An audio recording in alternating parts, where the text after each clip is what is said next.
Alright, so you have just turned I wasn't recording. You have just turned your back on not only Tachikawa Oma, the named one-armed man and former missing leader of the island of Omanatue, but also Shen, the son of the late leader of the Mist Clan, and the rest of your former companions. You have journeyed here in the blink of an eye after a very abrupt, very scathing battle with Daiza Hurima, the seer of Hurinomasu. In front of you lay the narrow cave, the sole path leading down into the depths of the sands of Anshin, where Ishike Musho, a primordial city, lay. Your goal in that city is the Temple of Kuro. It is more of a citadel with its size, and you're not sure what you're going to find there, but this is for the goal of completing your path, finding the end of the fifth of the sixth paths. You've begun your descent, where previously only the sign of Kuro was alight on the walls leading to the passage. Now none of them are lit up. Anything you want to do there?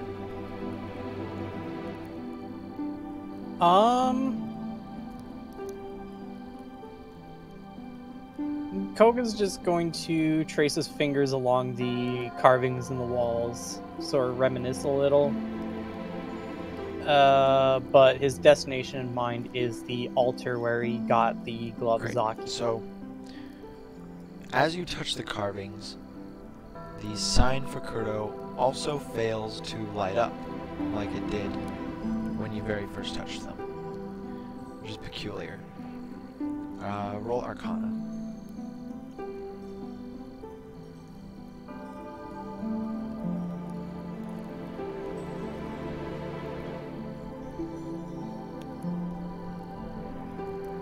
Oh, sec. Okay. What a way to start. Yeah. So, you touch the symbol for Kuro, and basically impossible to perceive. You know magically through the power of criticals that what you're feeling is a stone wall, but on another level it feels like a different hand is touching yours. Different fingers meeting your fingers. A different palm against your palm.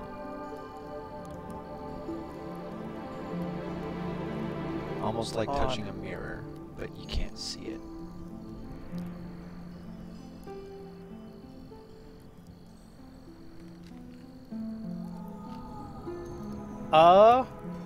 Does that mean I can get the you're not door touching open? The door has been opened by your two compatriots, and you haven't actually gotten down to where the door is yet. This was just you touching the wall and seeing if the symbols on the walls were going to open.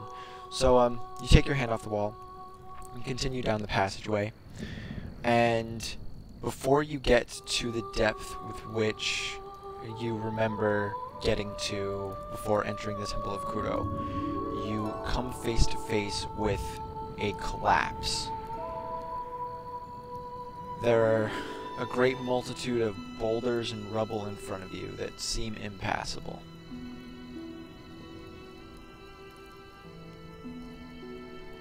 Where once there was a magical barrier, there is now a physical one.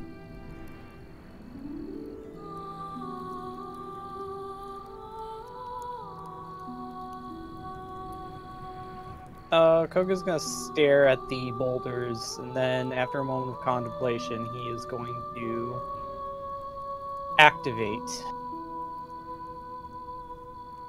the Walk of Kuro. And you step into them?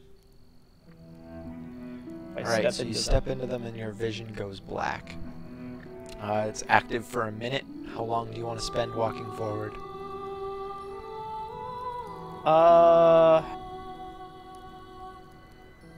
Until I can see a path on the other side.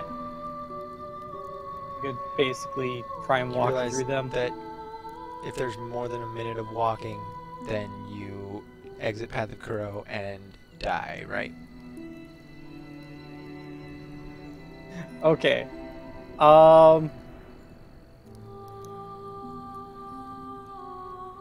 Well, I mean, I could try running through all of them, right? You would have to roll survival to try and remember how the tunnel looked, because it was not just a straight descent, and when you walk into the boulders, you're sort of entering a three-dimensional plane.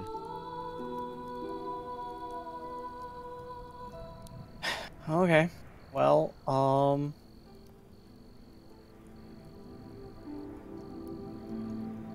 Alright, I don't activate Walk of Kuro.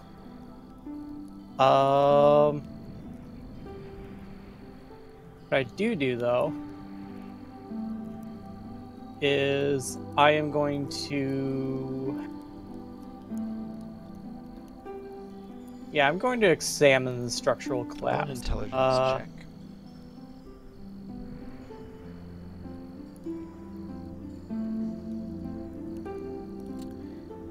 It is illusory. Okay. Alright, so no need for the Walk of Kuro. Koga, just to be sure, he takes one of his sais and he jabs at the boulders. Scares off the rock. Huh. So a tangible illusion? That's what it seems like.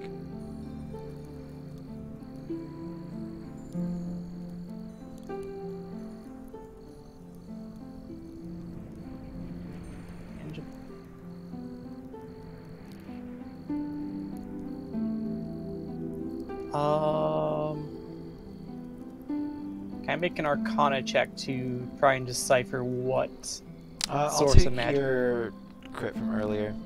You're very sensitive to magic right now. So what you've discerned so far is that there seems to be some kind of weird ephemeral presence around. And it is, if it's intelligent, cognizant of you, because when you touched the wall, it touched you back.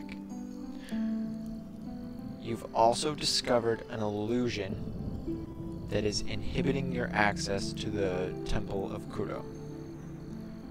It is a tangible illusion, therefore it's a very potent one.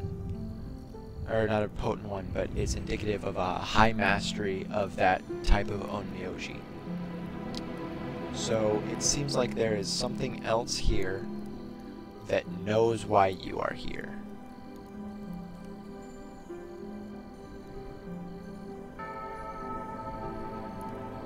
So Koga, he just narrows his eyes, trying to warn me. Oh, I should speak. Trying to ward me off, are you? Well.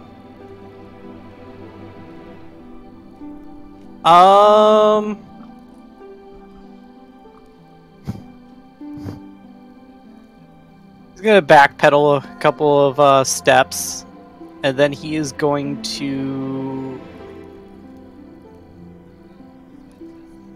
He's gonna test the integrity of this tangible illusion. He is going to lunge forward with a ninja kick. Attack.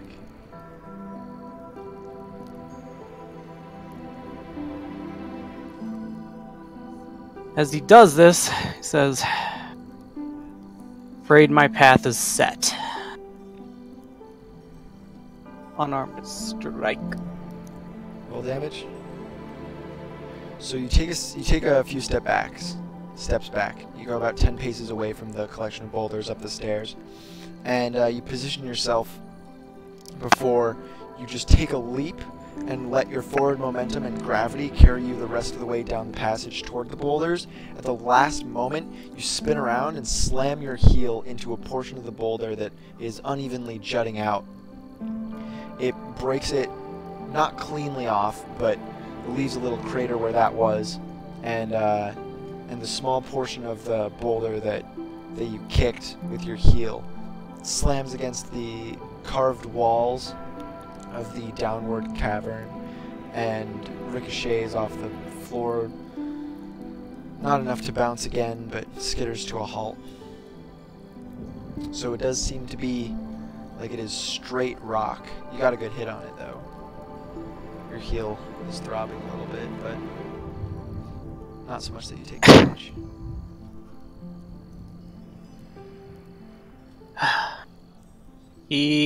Koga shakes his head. He says, "Gotta hand it to you. You're very adamant about this, but very well." That's when he pulls out the Desert Blast. Okay. He's going to take a few steps back, and he's going to chuck them all. Okay, so I have you know 4. what the recipe is for Desert Blast, so you know how potent it is. If you use all of them at the same time, it's going to make a bigger radius, but a radius goes up, down, and to the sides as well. If you use a smaller radius in increments, it will be more focused, and there will be much less chance of collapse. Alright, so he's just going to chuck one at the quote-unquote boulders. The Desert Blast impacts, skitters to the ground, and then sort of whirlwind of sand is kicked up, and then an explosion disperses it. The sand, you raise an arm to your eyes to prevent any of the grit from getting in, and you've blown a fair bit of the rock away. It's now sort of scattered everywhere in fragments, and you can get about 10-ish feet forward, where there are yet more boulders.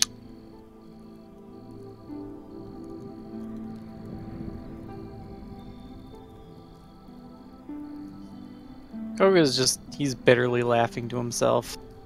It's like, even more, huh? Well, he is going to use another Desert Blast. Blow away another 10 feet. Boom. And then he's going to use another. Boom. And then one more. Does he see anything yet?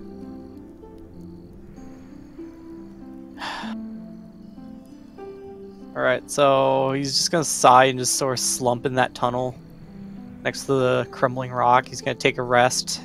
Not a long rest, not a short rest, but just maybe a... No, not a short rest. Pause. Gonna take like a moment. He's gonna take a moment sitting in that tunnel, staring at the rubble around him. He's kind of sort of thinking about what he's doing down here.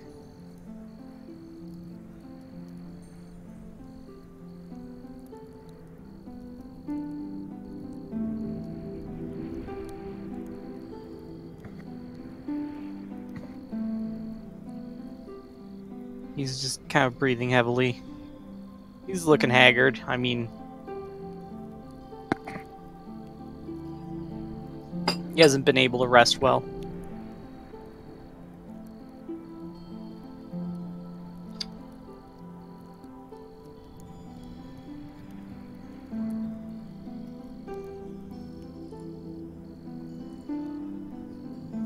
He looks towards the sort of ceiling of this tunnel, and he asks out loud,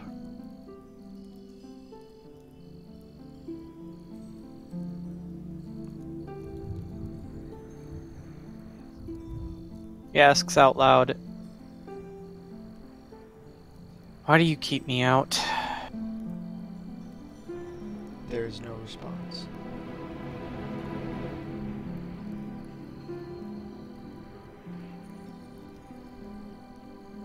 You begin to hear a distant Thinks a rumble. moment.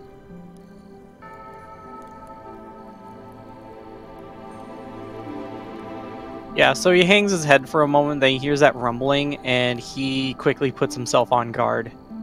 Roll perception. Your passive perception got you the rumbling, but this is the if you can tell what direction it's in. Okay. Perception. It's coming Flip. from pretty far behind you. Yeah. Like the way I came.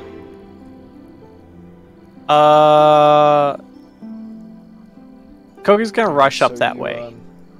Move pretty quickly. You descended for about 10 minutes at a relatively slow pace, so going up it only takes you about 2 or 3 before you see that the entrance in has been caved in.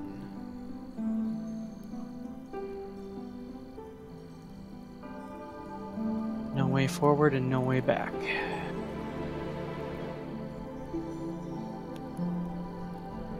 He's just kind of chuckling to himself.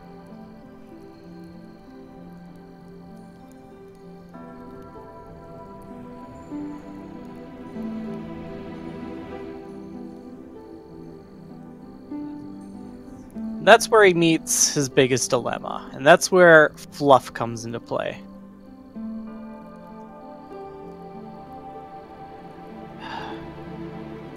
I wanted power, because I was weak. Because I couldn't protect. Rake. I couldn't protect. The leader of Ramui. Couldn't protect the scroll. I've just been...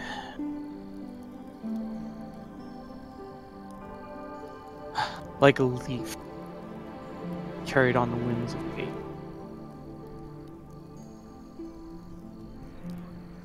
He's gonna walk up to the cave-in at the entrance. Does this look like the real deal?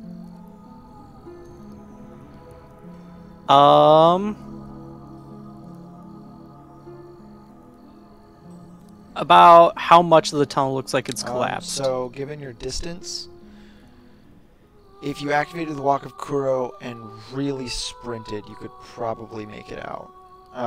That said, that's if you ran forward. If you activated the Walk of Kuro and climbed, you would also probably just get out, but you may not recognize where you are in the dunes.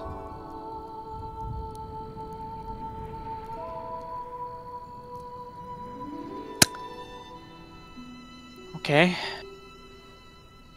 Well, he used up all his Desert Blast.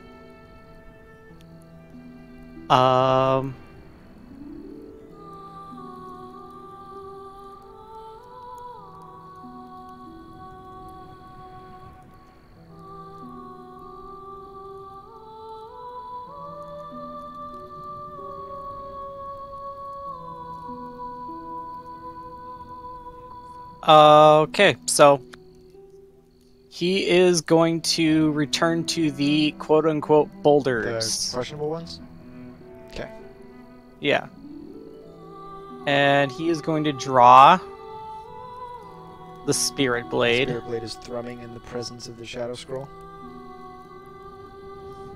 He is going to swing them at those roll an boulders. attack. Swing the Spirit Blade. Roll damage. Anything Roll happen? damage. Oh, it hadn't registered for me yet, sorry. So, obviously the rocks are immune to Psychic, but you chop off a larger amount than what you kicked, but Less way than the less explosions? Than the explosions. I thought that would do it.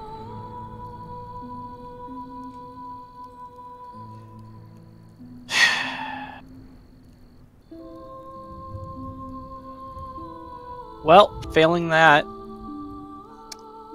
he's left with one option.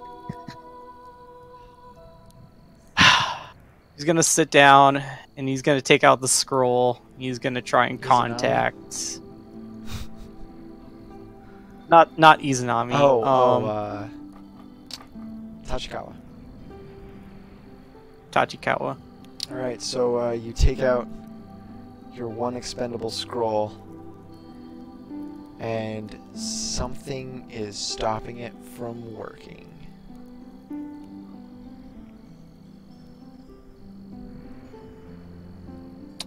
So basically, how this looks to Koga. This isn't me railroading you. This is a thing.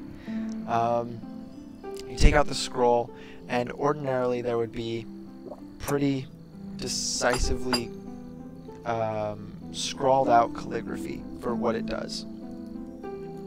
And as you take the scroll out, the calligraphy is literally shifting. The liquid has not set in the parchment, and it is moving around by itself, creating different characters. What languages do you know? I know Sylvan. Any others? In Common. And Okay, Thieves' Cant. So you recognize a few that are Sylvan. Roll investigation to see if you can read what they are before they disappear. Alright, so you only get one. You see the Sylvan Sigil for Darkness, very, very briefly. And nothing about this scroll should have to do with darkness. So, it's not that it doesn't work, it's that this scroll is going to perform differently than it would ordinarily if you use it. Well, he only ever intends to use that scroll to call on, Tachikawa. sorry, me with names. I have it written down in my bio. Tachikawa Oma. He only ever intends to use that scroll to get a hold of Tachikawa Oma when he needs to. And he's like, well, no way back.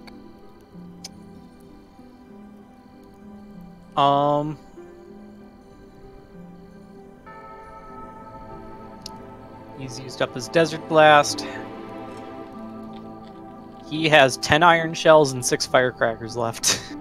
That's not all he has. He's got 11 mysterious canisters. He's got... You did decide not to use the Walk of Kurdo. I did, because I didn't want to get trapped in boulders, which are illusionary, so... True they're fact. still tangible.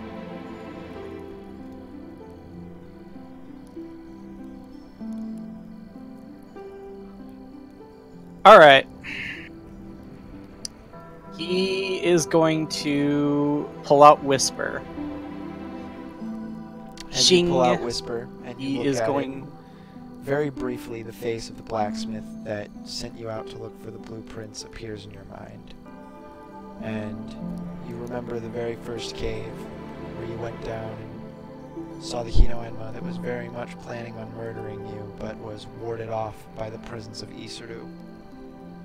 You remember fighting the 2 mad Tengu, how close of a call it was, and what could have been your last stand defending Maramsho and the very heavily injured Ro from all those skulls from that bitch Biwa Tsukumagami. This blade has a lot of memories attached with it.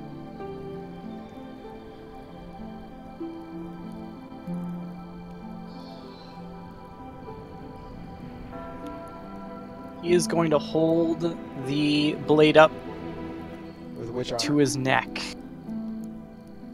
Is that the one his left Zaki's on? Zaki's Right arm. Zaki's left So arm. you hold it up with your right arm. Okay. Yep.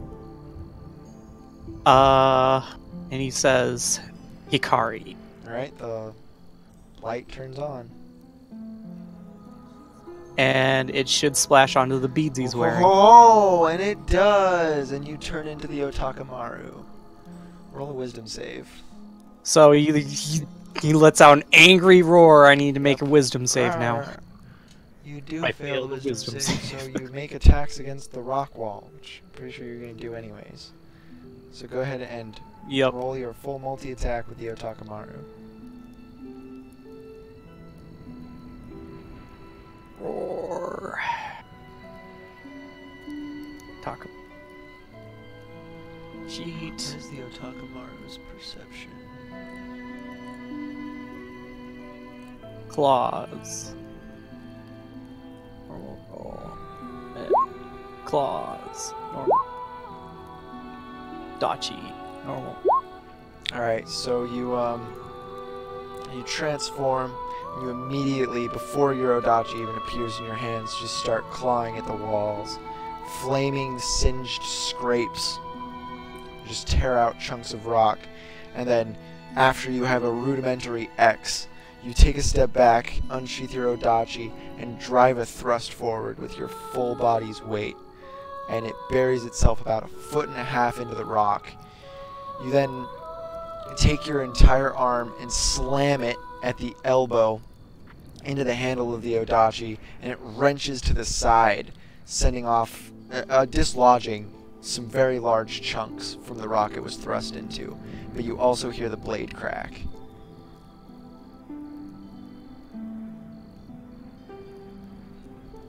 I'm a big angry brute. Right, I don't really care.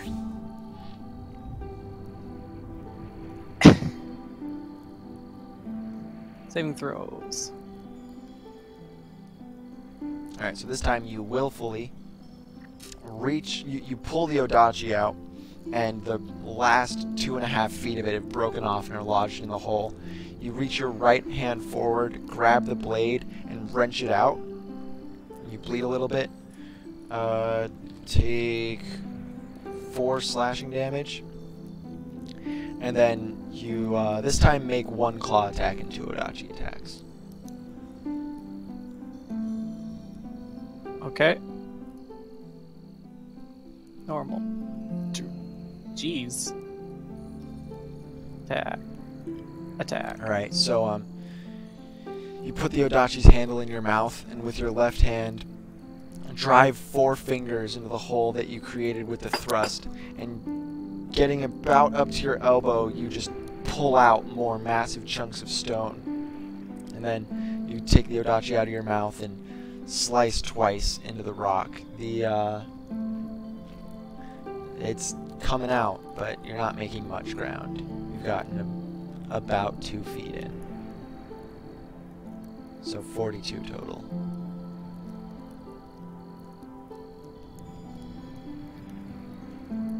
Well, I mean, I have 20 strength. I'm basically trying to brute it. How long do you want to spend?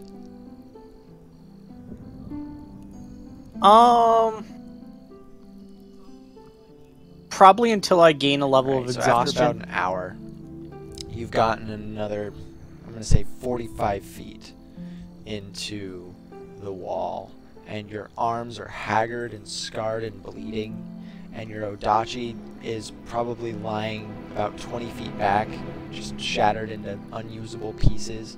You even use the hammer to bludgeon, or the handle to bludgeon at the rock for, you know, a good 10-20 minutes before that too broke out of the hilt that held it in place. And you collapse against the side of the wall with your back first, and then slide down to a sitting position as the transformation fades. The damage you sustained in the Otakamaru form is not healed. So the total damage I've taken is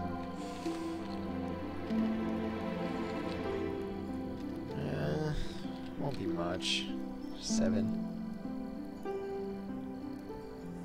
so Yeah, 4 there's a plus lot 7. of ones. Got kind of lucky.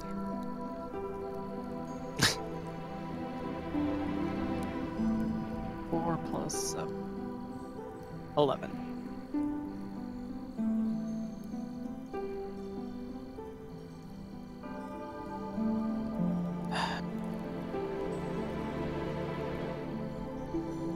So he's leaning up against the rocks.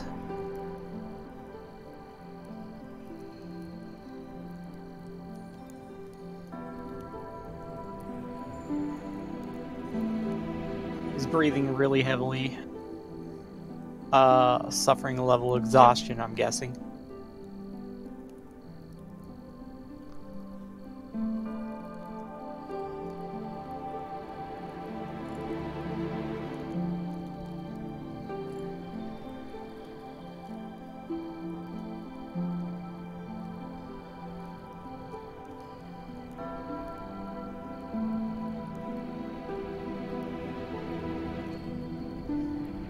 So he's basically thinking back to his comrades. He's thinking back to Merim Show, to Terra, to Reika.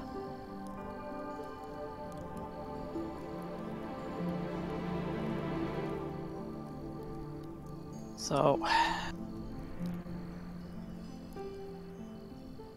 this is how it's gonna end for me.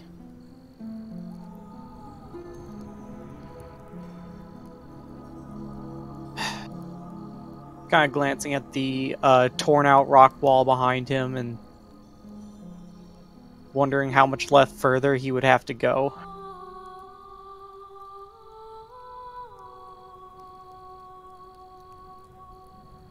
I'm gonna roll, I guess, with disadvantage because exhaustion. I'm gonna roll with survival to see how much further I would have to go.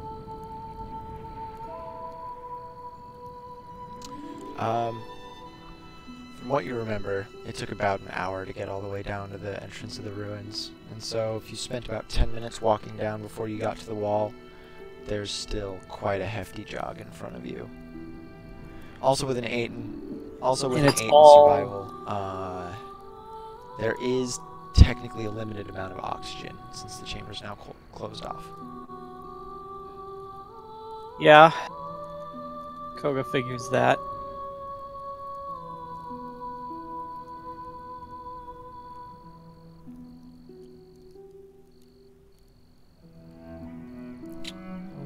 Percentile dice. Is that good or bad? I'm gonna say high is god awful. Alright, good. You won the 50-50. So, you're tired. It's not very much to ask for Koga to lean his head down a little bit, right?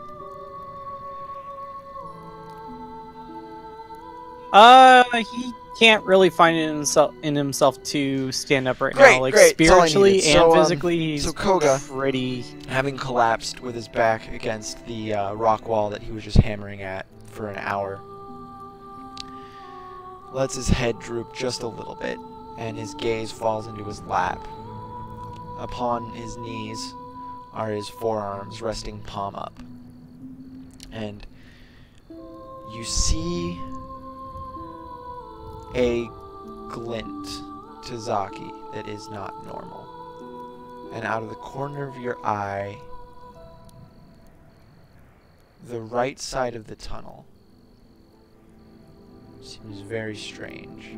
The side Zaki is on. Or wait, Zaki was your left hand. And your... Yeah. But... Okay, yeah, so the side Zaki's on. So to your left, but the right side coming down. Yeah, that works. So you look towards the wall.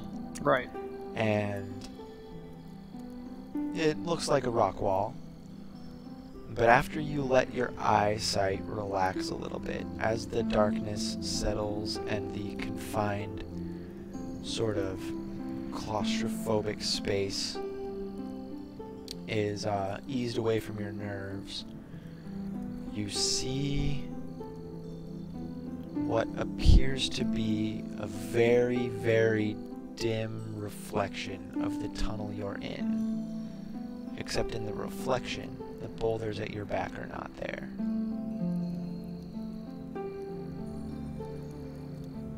Okay. Koga is going to try and force himself back to his feet. Oh, Do I have to make a check for that? Unless you want to make a check. Alright. It's a bit hard for him to do with how tired he is, but he climbs himself back to his feet. And he looks at the wall. He looks at the boulders. As you get closer to the wall, you almost feel this magnetic pull between Zaki and the symbol for Kurdo that is etched repetitively on the wall.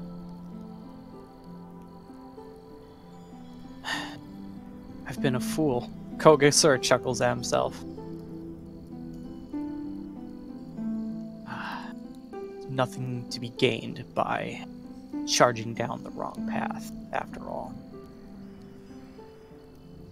He's gonna push the Zaki gloved hand to the wall. And it goes through up to the elbow. The wall ripples. He is ripples going like to... the surface Yeah. of water. He fully embraces Right, you walking get through the that wall, and I assume you descend? So he's now We're standing standing on in the Twilight Zone version of the tunnel you were in.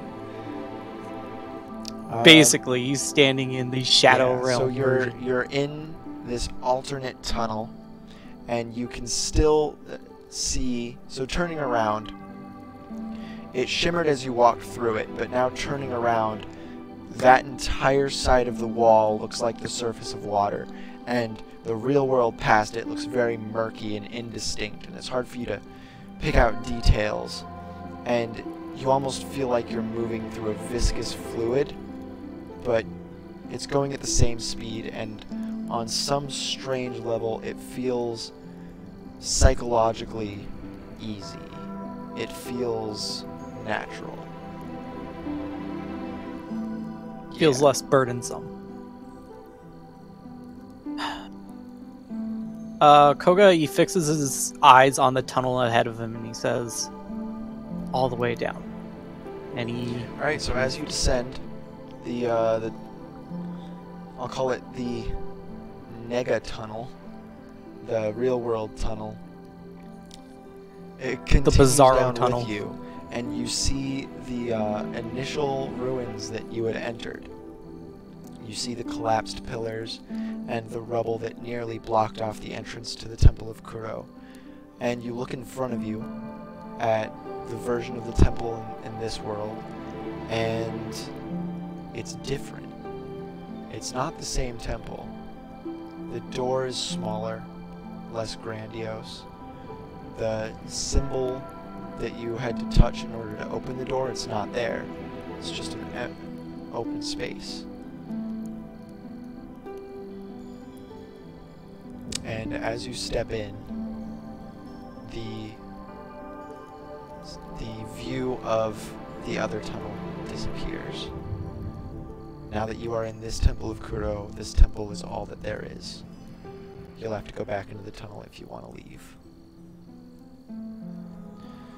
So let me switch the map over! Okay. Welcome to the Deep Temple of Kuro. Do you see your character? Okay. Right. Give me just a second. Yeah, I see myself. So you come into here, and down this path, you hear this loud scrawling sound, as if calligraphy, but it's louder than it is when you do it. You don't hear anything down this path. Alright, so I'm adding some deets. Blue is going to be Koga's AC. Remember what blue is. 15. And then his passive is going to be the green passive. Passive perception? Oh, that's good. So, just FYI, if we ever do this, the way you have it set up to always appear like that is after you're all done, so I'll wait for you to be done. Okay, yep, I'm done. You click the token. You make sure that all bars are seen. I can't actually go in there and do it's that. not bars, it's the circles above your head. So you click the token, you open up your character sheet, you go to edit character sheet, you delete the default token, and then after you've made the edits, you say use selected token, and it'll save those. It'll save the 17 and the 19. Just yeah. FYI. Alright, so what do you want to do? So the scrawling is coming from this tunnel, huh? From this tunnel. The tunnel to your left. Alright, so suffering a level of exhaustion, Koga is going to roll stealth. Go ahead. Alright, you're stealthing. He is going to slip over here and peek around the corner. you see on the inside a massive painted sigil of the Path of Kuro. And with its back to you, there is a... You actually recognize this guy. This was the dude that was watching over Shen above ground. And he, quote-unquote, kidnapped him when you guys let him know that you saw him. Go ahead and... Now I'll just give this to you. So you realize that the reason you couldn't find Shen when you got down here is because this is where it took him. You went to the different temple. And he is writing on a very large scroll that is spread about 10 feet.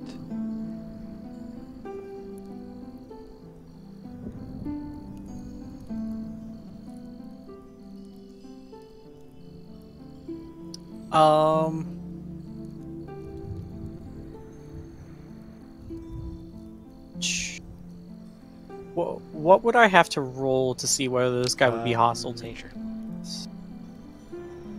Nature, and then religion to see if you know what yokai he is.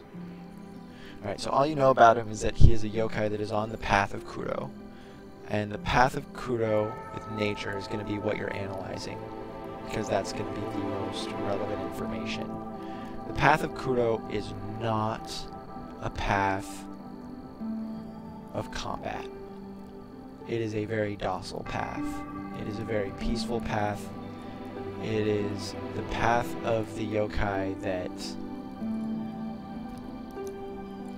It's the path of the yokai who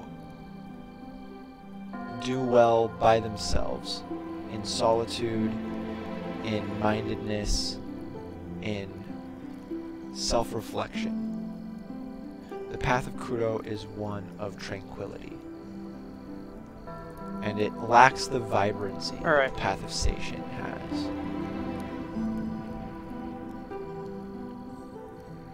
Yeah, so Koga's actually going to step around the corner and willingly expose himself. Alright, the scrolling stops for the shortest second, and its head barely turns towards you, as if in acknowledgement that there's something else here, and then it turns back and continues writing. Alright, so he's not going to aggressively approach, he's going to very softly walk up alongside. You want to go look at the scroll? Alright, so yes. You start reading the scroll and it is not in a language you understand.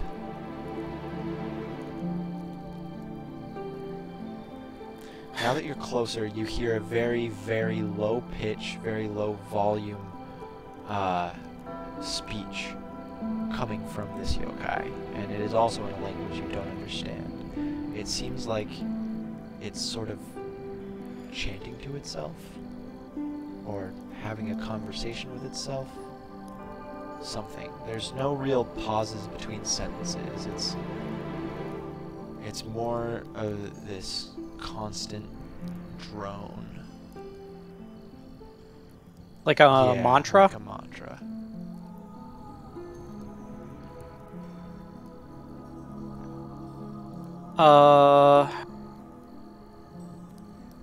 I'm gonna try and memorize that mantra. It's gonna be really hard in your current state, considering you don't know the language. Roll an intelligence check with disadvantage. Yep. Well, I mean, it's worth trying.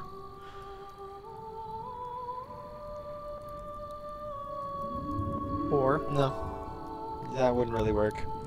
Alright, so you do your best to commit what it's saying to memory, but after you've been listening intently for about a minute and a half, you realize it still hasn't repeated anything. So it's probably very long, very complex, it's in a different language. You realize it's a little bit of a futile effort, considering how exhausted you are.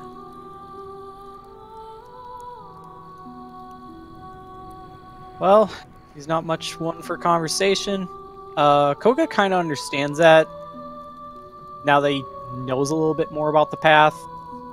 That this guy is, before you move away, he's all about you've himself. been there for a couple minutes, the calligraphy stops. And he reaches his arm across you and sets the paintbrush down right here next to the scroll. And it turns its head towards you, but no other parts of its body. And it holds up one of its very long arms with its palm facing upward and its fingers uncurled.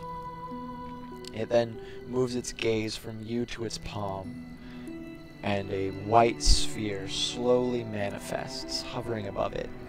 It looks to be primarily made of energy, but you do see a very indistinct gemstone at its center, and it moves to hand you the white sphere. Koga's gonna bow his head a little and hold his hands out for the sphere. Take the white sphere. And it's now in your inventory. You don't have to be carrying it around.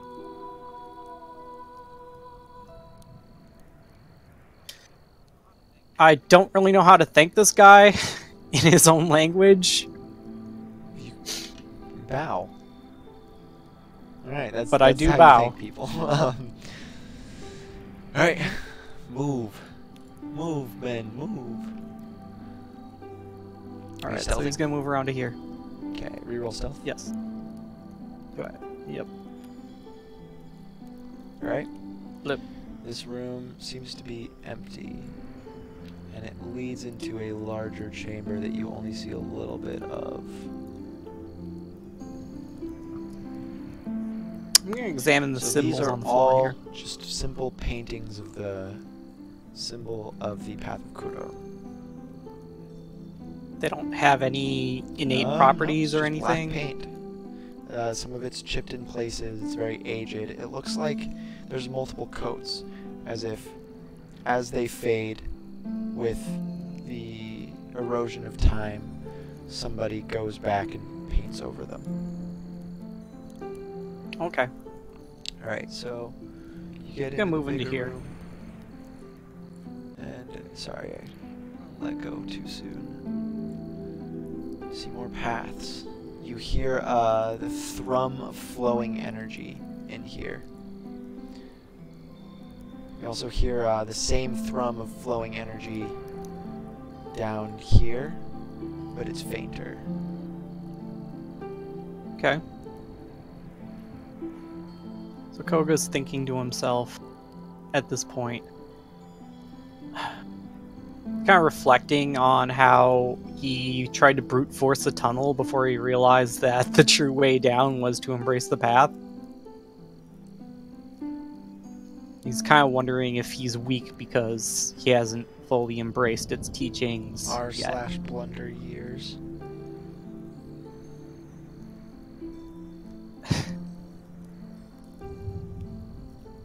He's kind of thinking to himself out loud because he's got no one to talk to. Alright, So you he guys hear walks to and about you see here, up looks in this around. chamber, a motherfucker. You recognize this guy. These are one of the entities that accosted you at the false obelisk of Ramui, deep in the desert. And behind him, there is a floating, mundane sphere of stone with a single indent in it. And it looks like that white sphere you're holding fits that indent.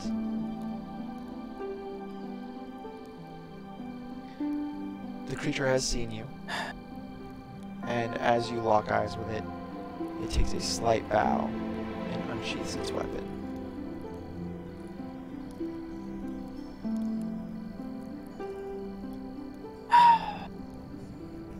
Koga stares him down for a long while, kind of smiles at the ground, and then draws both his sighs. That's the way of it then?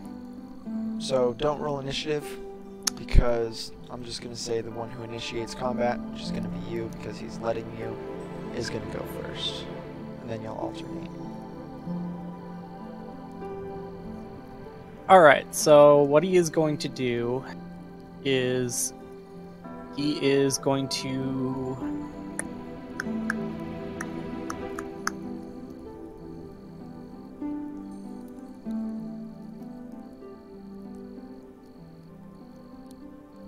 He can't really do that though, can he?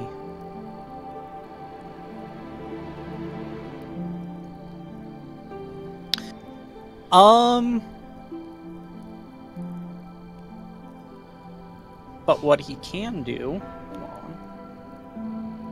Something that he... What's something that he can...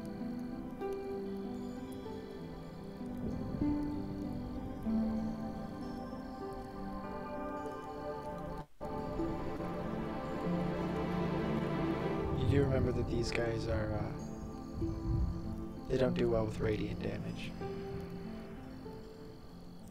They do not, no. Alright, so he's going to, as an action, create an illusionary copy of himself. Using minor illusion. I think he can do that, right? He can't move it around, though. Okay.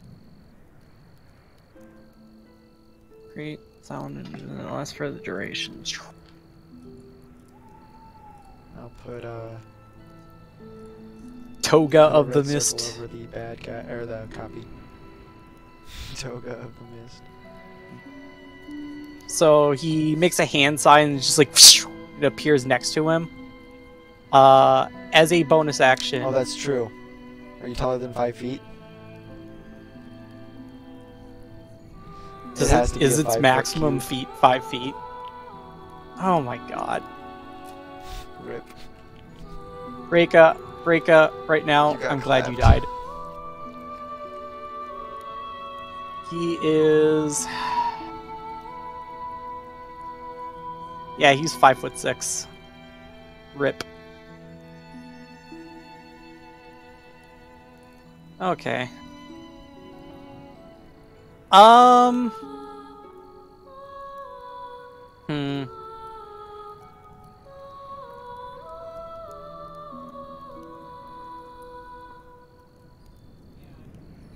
Yeah, he is going to ninja dash forward, and he is going to sweep him with Whisper, actually. Instead of drawing his size, draws Whisper and I guess a sign is offhand.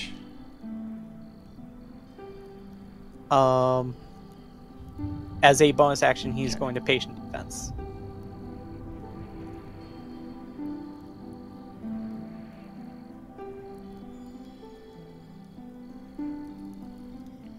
See if it crits. Does not. I'll be right back.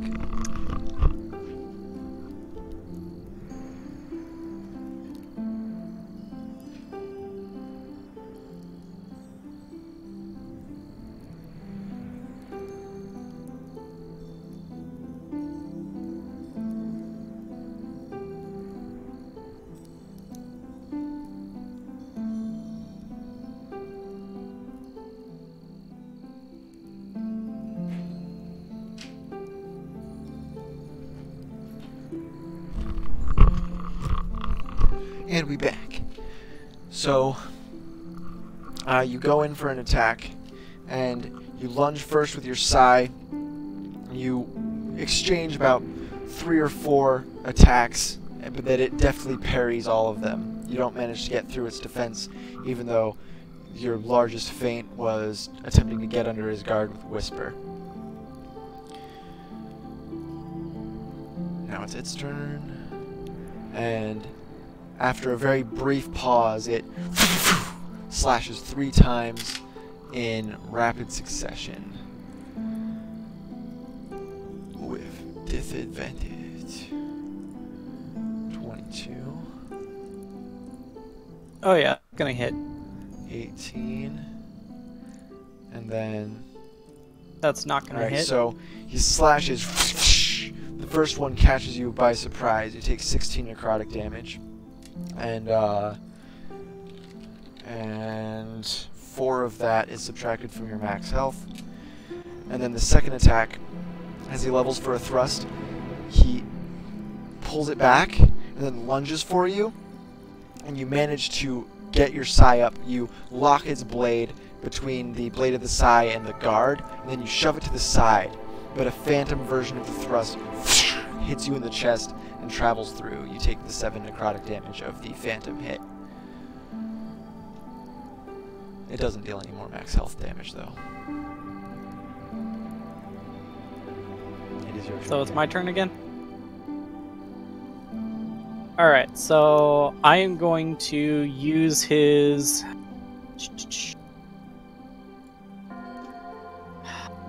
Now I'm super mad that Minor Illusion can't create copies of myself. It was a cool little ninja trick. That's You can make a slightly smaller that's version like of Cobra. kind of a... Yeah, Kid but it would guy. be noticeable, Yeah, wouldn't definitely it? noticeable. So there's no Naruto point. making a copy of Konohamaru. I mean, there's no point unless, like, they're... Alright, so now that he's here, is this still in threat yes. range? Alright, so now that he's close, he's taking a couple of hits, he's kind of chuckling at himself. Let you have that one. He is going to try and sleight of hand jam that stone into the, Alright, roll sleight of hand. Yeah.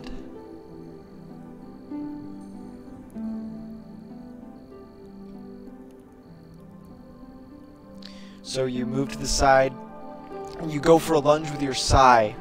Or you go for a lunge with Whisper, but underneath your right arm, you slip the white sphere and the crystal inside of it out of your pack, and you thrust it under your right arm as the Samurai Shade goes to block your attack. It locks in, and a whirlwind of shadow starts at your feet, swallows you up, and you disappear.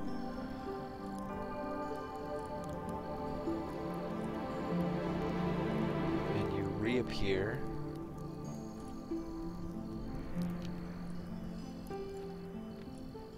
Right here. is there a stone embedded no, in but here? There's the same socket. I would not have the stone, would I? Oh, sorry. No. So this same rock sphere has the white sphere that you put in the other one inside of its slot. Alright, so I take it out. You take it out. And I am going to reroll stealth. Thinking, didn't have any intent of fighting. No hard feelings.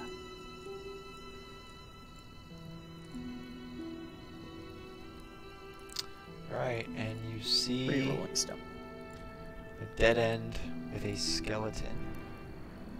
In the skeleton's hand is a small wooden key.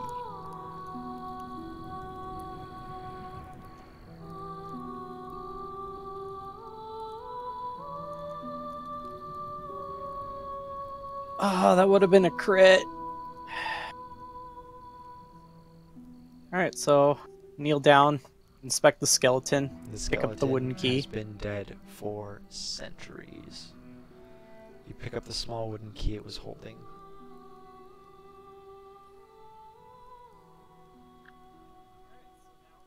Alright, so now he's got a possibly pissed off samurai on the other end of the sphere.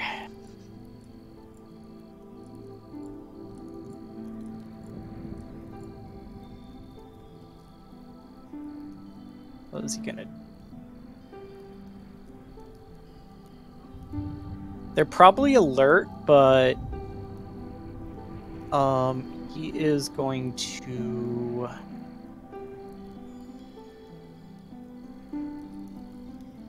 use 2 key points to cast Pass Without Trace on So himself. 36 in stealth.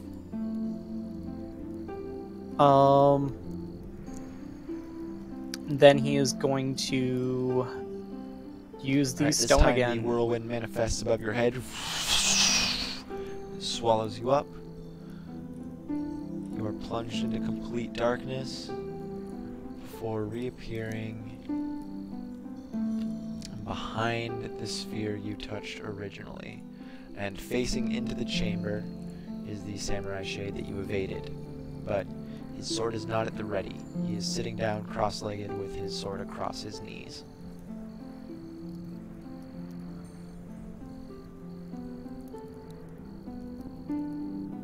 Alright, so stealth You of have a 36 right now. 36. So he sneaks up to this corner here.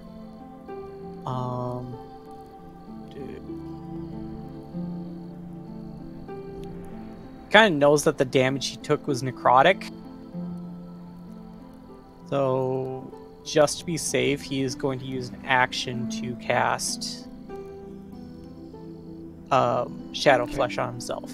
So, you touch your palm to your chest, and shadowy energy erupts out from where you're touching your chest, and it wraps itself tightly around your entire body, all the way up to the edge of your jaw. Your face is unaffected, as this shadowy energy, almost like a large sinewy ribbon, fastens itself in place.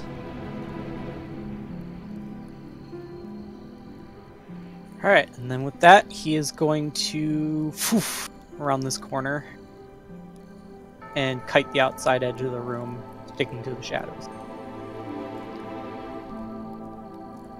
So as you get to here, it looks up at you, and it was sort of fiddling around in its robes, and it takes out a large jar of, I guess it would be not a jar, a large pitcher, a large ornamental pitcher of sake, and 2 cups. It puts one in your direction, keeps one for its side, and pours a little bit. However, sake does not come out. It is a strange, murky black liquid. Koga's going to tilt his head, and before he even approaches, he's going to roll insight. Like, wait, what? You want to drink with me now? You didn't defeat him in a conventional way, but you did defeat him.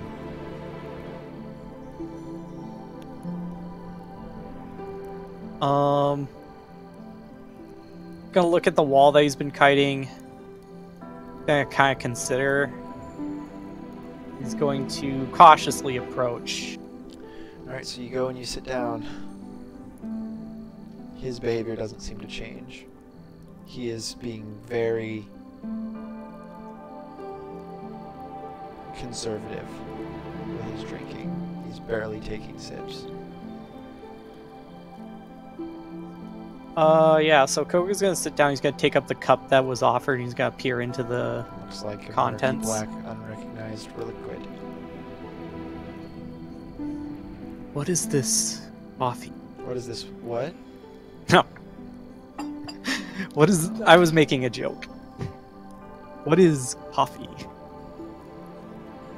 Alright, so he is going to sort of half shrug and take a sip.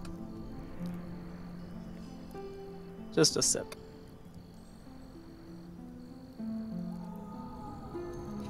Holy shit. So not only is your max health replenished to full, you gain a +1 to your Constitution score, and it goes down. This is by far the strongest alcohol you've ever drank, and it very clearly has something else to it.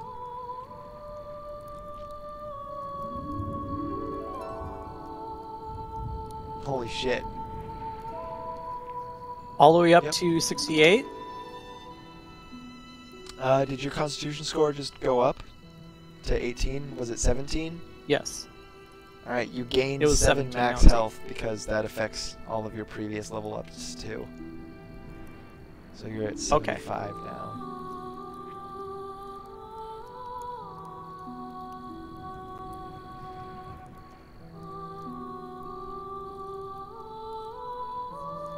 So yeah, that's some strong stuff. It burns, but Koga tanks it like a pro. Really good. Alright. How long do you want to spend drinking with him?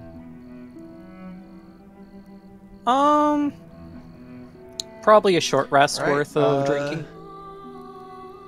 So you short rest. Go ahead and roll any hit dice if you'd like to. Replenish anything that replenishes over a short rest, and then let's continue.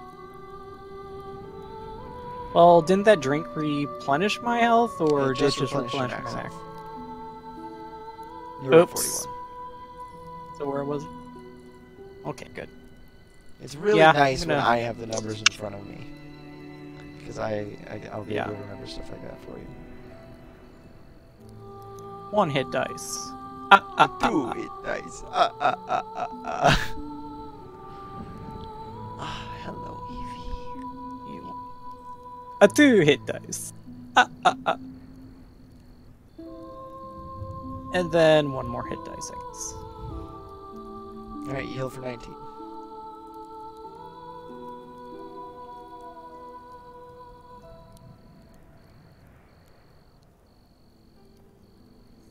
Alright, so now I'm up to 60. So after being also conservative with his drink because he doesn't want to get totally plastered while he's doing his thing, he stands up and he gives the samurai So a as bow. you bow, you feel like you are intuitively more knowledgeable about the very low spoken mantras that are coming from these yokai. You feel like if you spend a little longer listening to them, then it may manifest as something.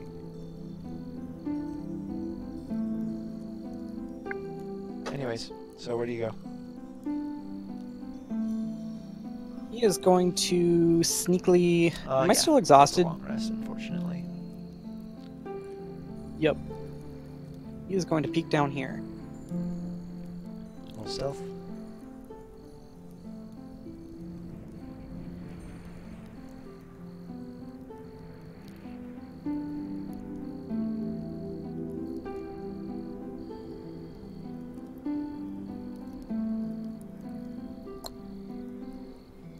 Alright.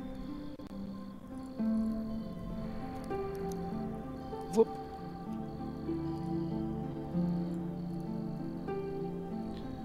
It is another one of the dudes. It looks like he is waiting, and then another sphere, and this sphere has another indent in it. Koya kind of just gently smirks to himself. He is going to Okay, pass without anything trace stealth? again. How many smoke bombs left?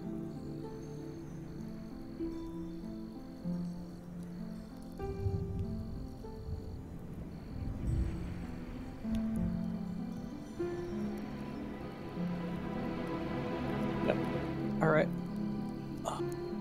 Stealth. It's down to 2 key points again. He is going to toss a smoke bomb around the corner. Perfect smoke Alright, bomb. Whew.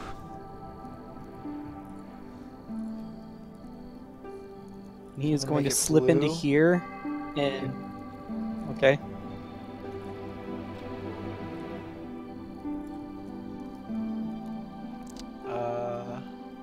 And And then this is the smoke bomb.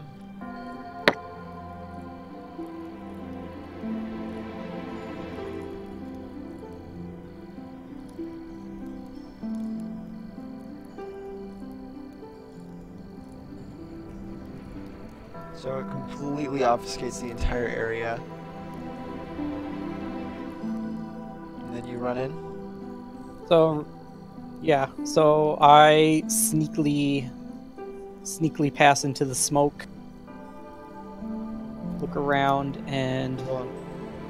am I able to pick Oh out yeah, the sphere sphere's with my pretty passive? big, and you don't really need to passively investigate as long as you move in a straight direction towards where it was. You want to stick the white sphere in it? Alright, so you go to stick Yep. the white sphere in, and the crystal does not fit. Tink. It's like, there's a brief moment where he slowly side glances towards this guy. He's gonna do a ninja backflip Alright, so and as you disengage. the dude's sword swings at you, And as you leave the smoke, you hear very fast footsteps behind you.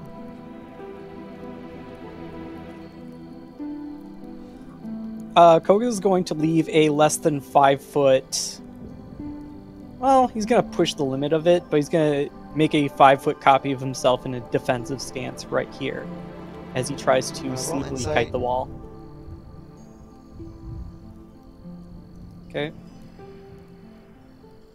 These guys have seen through Pass Without a Trace twice. They have true sight.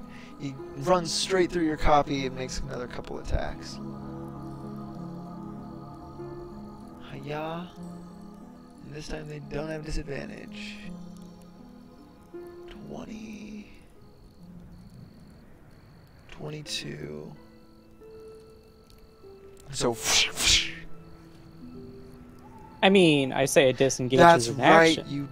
Those weren't attacks of opportunity. That was it catching up to you and making the attack action. This guy is still drinking sake.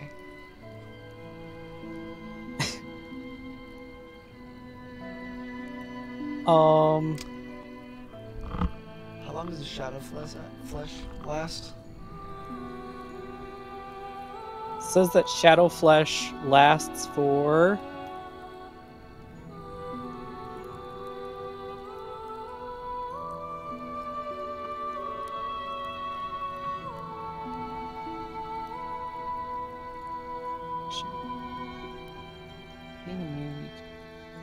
it says 10 minutes, and it's been an hour.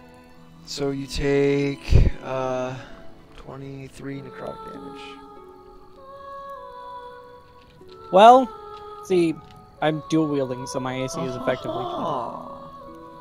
You take 13 necrotic damage, and 5 of that is max health. So you're at 70 max health instead of 75. Make sure you remember 75 though. Yep.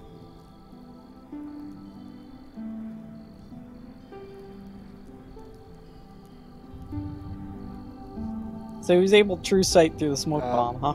Not only through the smoke bomb, through your illusion, through Pass Without a Trace. Yep. Yeah.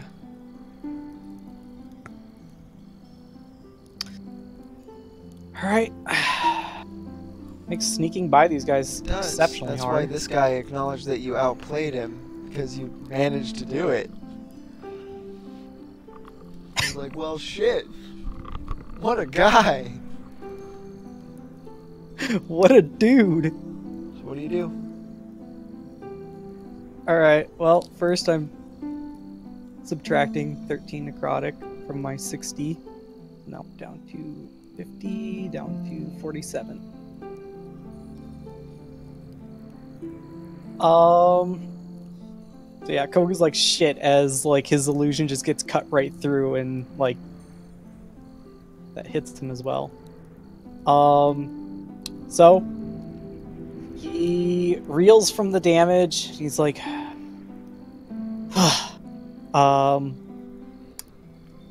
and he casts Shadow Flesh again. Necrotic immunity. Great. So that's your action. He attacks twice more. I'm not even going to roll. These things can only deal necrotic damage.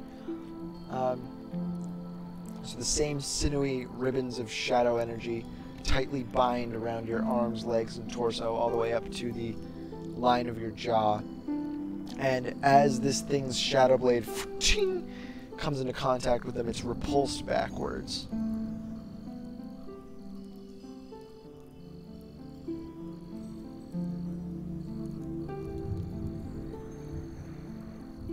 Alright, so Koga's gonna look at this guy.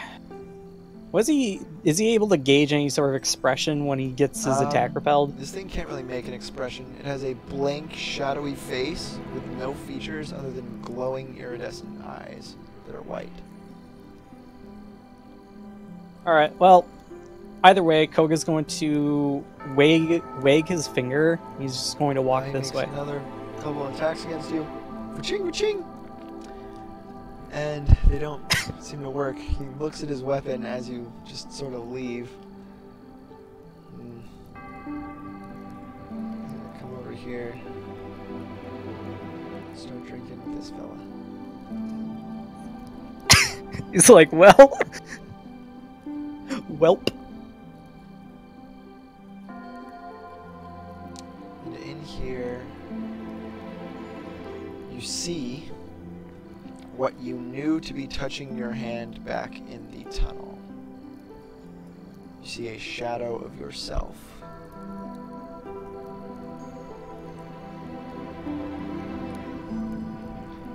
Below him, to your right, to his left, there's a large wooden door with 2 keyholes.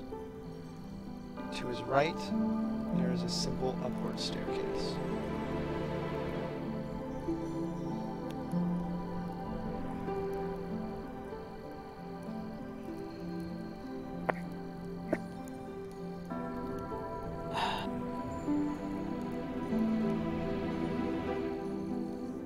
So Koga's staring at his other self. Yes, he is.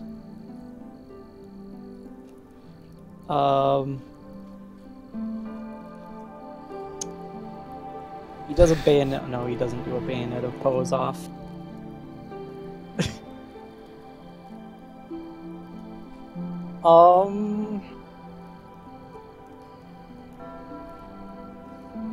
He's going to start to walk forward. Alright, you start to walk forward.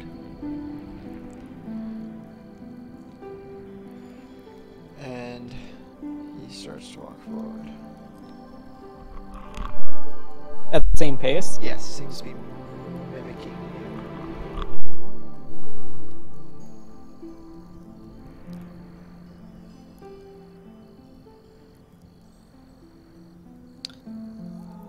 Koga's just like... So is this like basically a shadow mimicry of myself, or... This is like Sora looking at Anti-Form. Okay. I'm gonna make an insight check on that.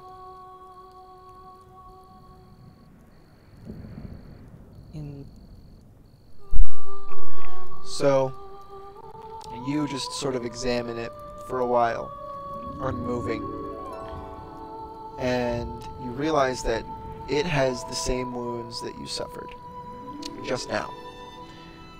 And so you're like, oh, it's literally just a mirrored image of me, and as that thought passes through your mind, without you doing it, it moves its arms up and folds them, as if waiting.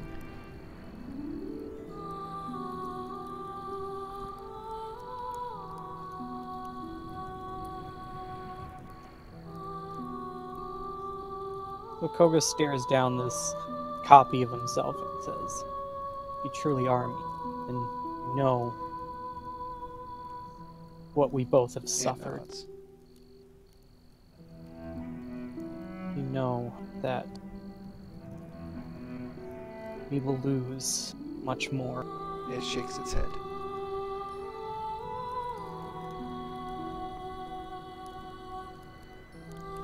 And after another moment, it turns around, starts walking in this direction.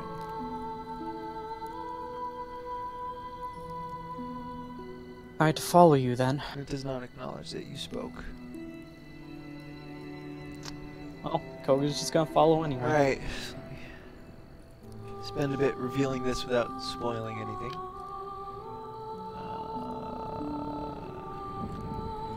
So, I can reveal this.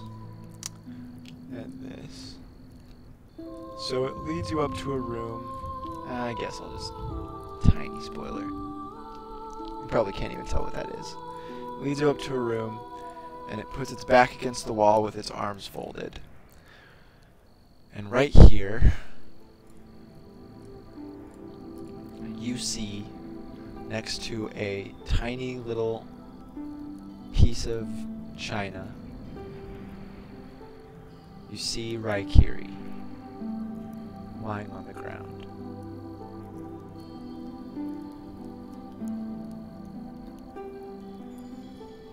Koga's eyes just sort of falter at seeing the sword there.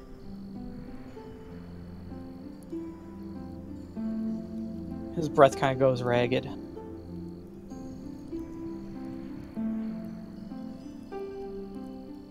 If only had done more. Only could have advised her on caution.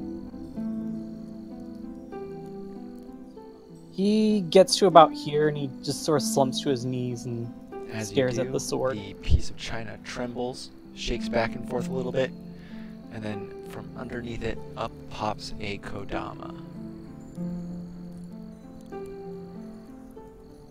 Does the sword look like a real deal? It looks like the real. Yeah, it looks like a. It looks legitimate.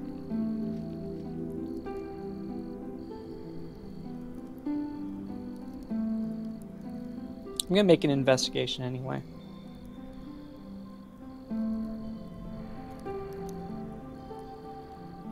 You can even just barely smell the blood of Daiza from when it decapitated him.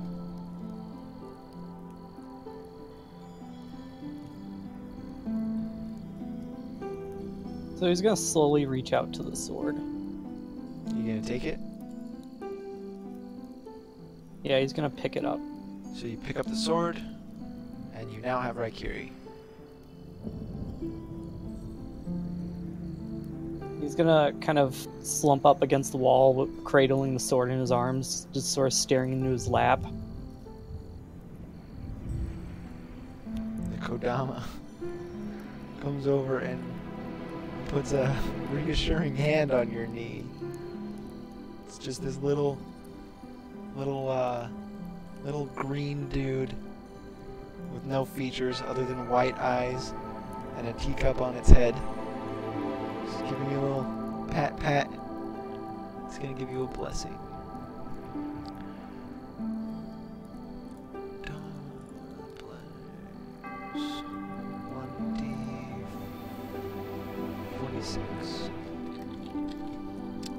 Alright, you will not miss your next attack no matter when it takes place.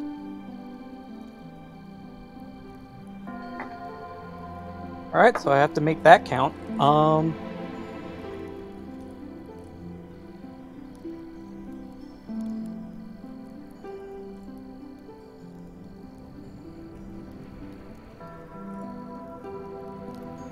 Alright, other Kodama Blessing of Sure Strike. We'll call it that.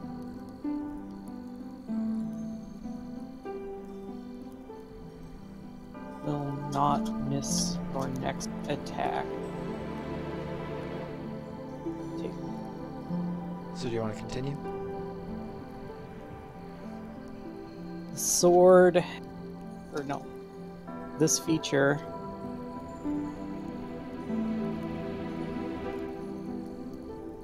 you use your next attack, or when you make your attack.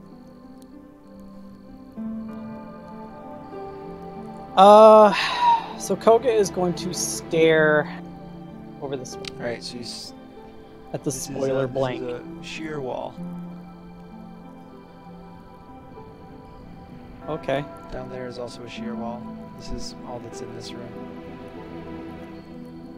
Okay.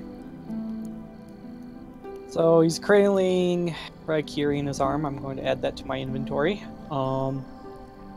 He's going to look over at his shadow leaning against the wall. Acknowledgement, and pulls out his own Raikiri. Do you... If you truly are a reflection of...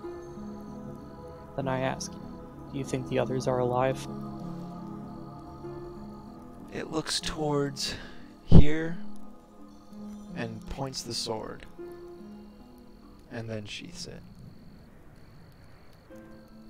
Looks towards where? You came. Roll insight. I'm gonna say you have advantage.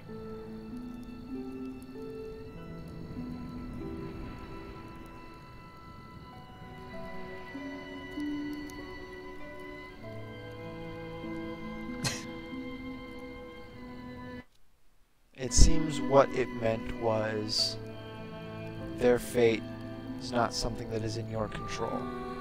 The only way is forward.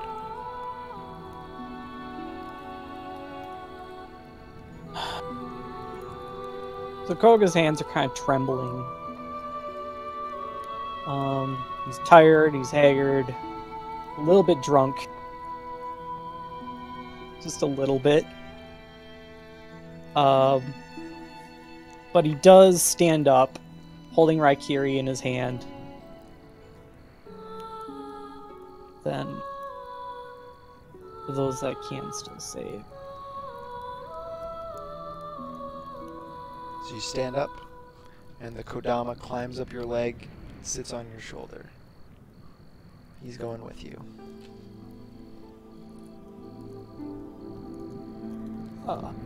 So he's basically carrying in its Saya, he's carrying Raikiri. Okay.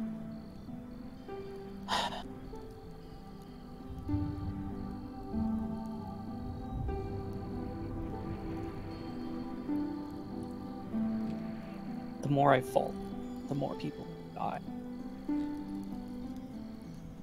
That's even greater of a sin to Reika. To simply lay down and stop die. Moonwalking. It's okay. So, want to examine the door, or are you continuing back? All right, you examine the door. Yeah. It looks like the key you have fits the left hole, but there is another hole.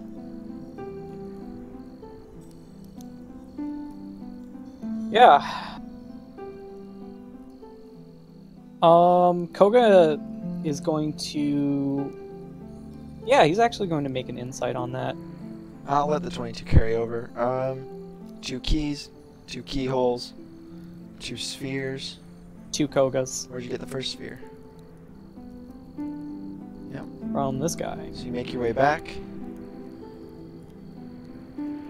And he looks up as if he had been waiting a little bit longer than he anticipated, and he holds up a black sphere in his other hand. This time he gets up from where he is, and he takes a step forward and hands it to you.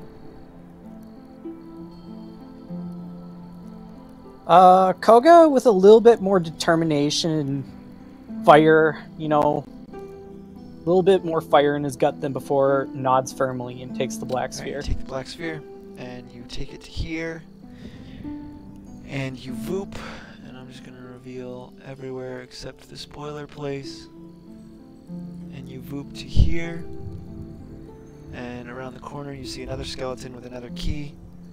You go back to the door, and you place it in.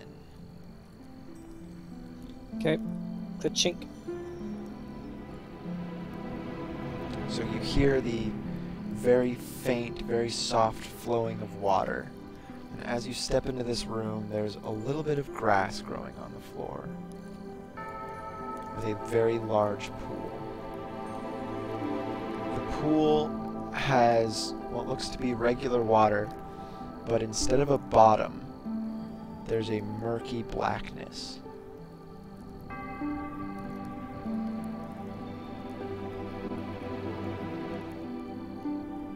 Alright, so Koga's going to step to here. He's going to hold Raikiri in front of himself and partially unsheath it to look at the metal of the blade. It is still interwoven with a very slight amount of this golden sheen that you know to be the inherent magic in the sword. There's a few notches from where Reika has clashed blades with other foes. They are a thing of the past.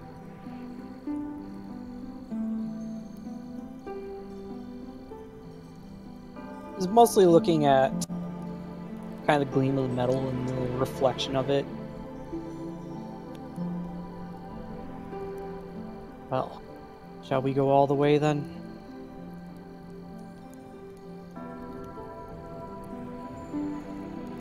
He clasps the blade shut back into its Saya. Or Saya, I guess.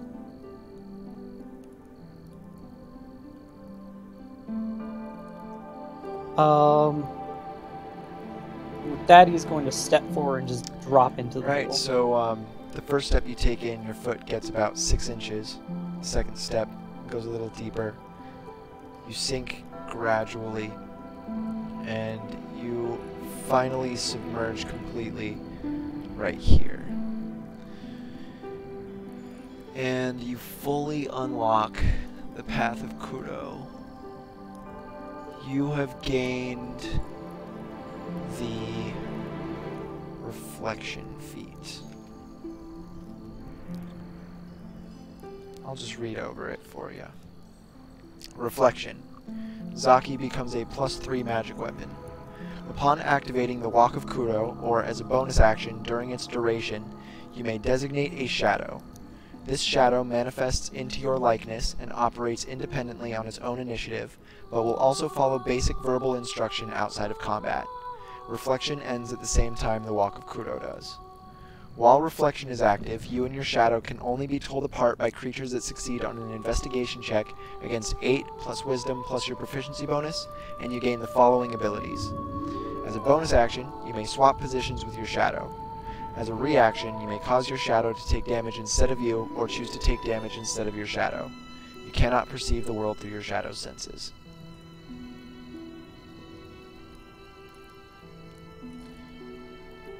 Fucking doppelganger style. That's right. As you Holy get out shit. of the water, you do not step into the temple. You step up out of the cavern leading to the Anshinian desert. And there waiting for you are Shen and Tachikawa.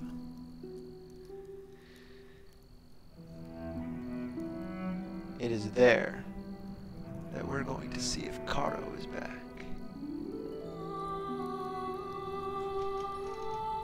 Be right back, I have to get my laundry.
Hello.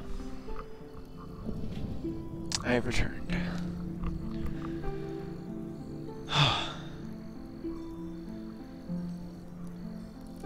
So it does not look like Karo is here.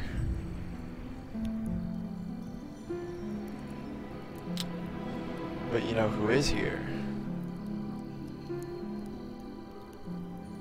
Stuart, and Siri.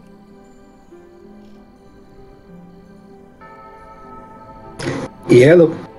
Are you just phone Siri, or is it possible that you could play at the moment? If not, that's fine.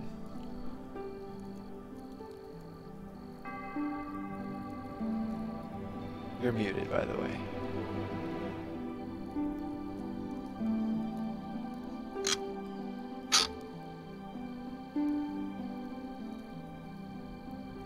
Alright, sounds like Siri is not here. Code is currently offline. Oh, I'm here. Sorry, my family was talking, but we're leaving now. you are Okay, on. am I Gisela. Hi. I'm actually just leaving my grandma's. I'm waiting for mom to get her butt up. Well, I have a mother. That's true. She does have a mother. Yeah, so I'll be home in like 10, 15 no minutes at problem. most. Yeah. So, Koga, do you, in the meantime, want to go down to the Temple of Sation, possibly? I'll wait in the car. Come on, Molly. Koga? Robert? Hey. Wabo? I'm Yeah, going no to the problem. car now. Mom will join me when she can. Because I can't leave her here, you know. Robert, are you here? Well, Doesn't Molly. look like Robert's here. Oh yeah, by the way, I don't know if you filled it out yet, Stuart, but you have a... I have seen the character sheet. No, I have not filled it out. I'd advise doing that. Oh, shit. There's an ambulance here. Alright. Remind me what I have to roll Stats for is, stats. 46, drop the lowest 10 times, take the 6 highest results. Let's see if you end up worse than Rega did. Unlikely, but let's see if you do. Unlikely, Rick. And then roll Oh, 7 God. 12 for your hit points. Sit. Molly. Sit. Alright, so that's 1. I'll record the totals Come for on. you. You can just roll. Here, I'll mute. How many times are we rolling this? So 8 more.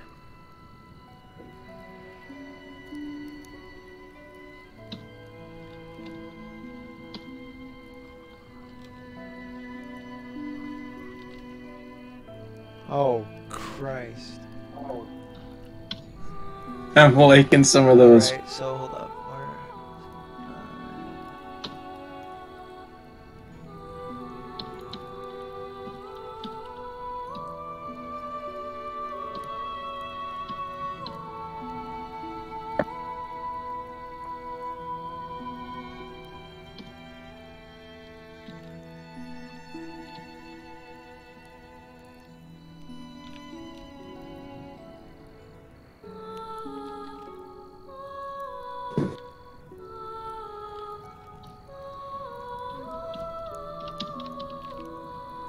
Alright, so the highest are 18, 17, 14, 13, 12, 12.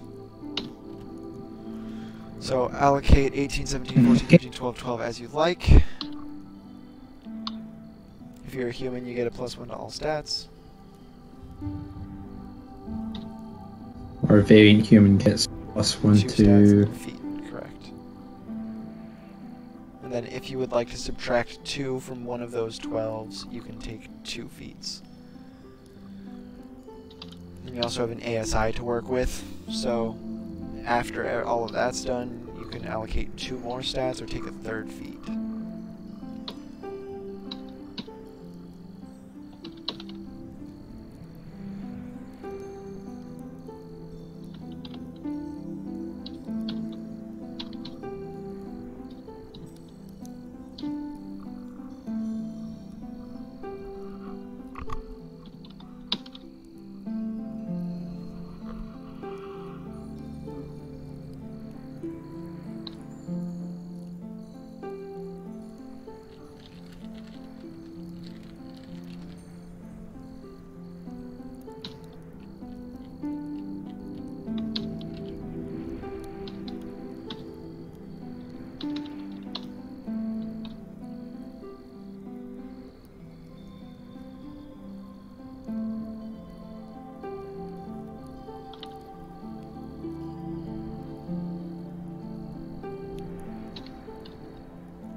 should have a 13 somewhere. I've already so 13, yeah. 13 is that. I'm just distributing Okay. extra points.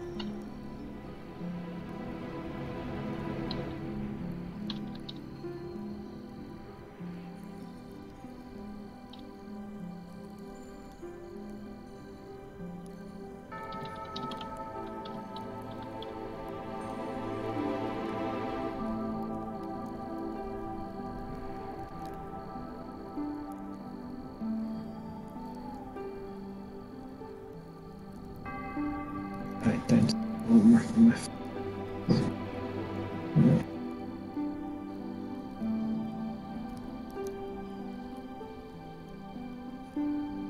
Took 2 off intelligence, so I'll be taking an extra 8.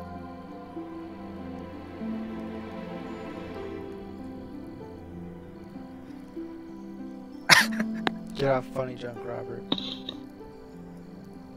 No. Do you want to go to the Temple of Station while we wait? Or do you not care? Yeah. Do I? Well, I mean, I'm staying outside and I'm looking at these dudes. That's correct. This would have been as you were coming up.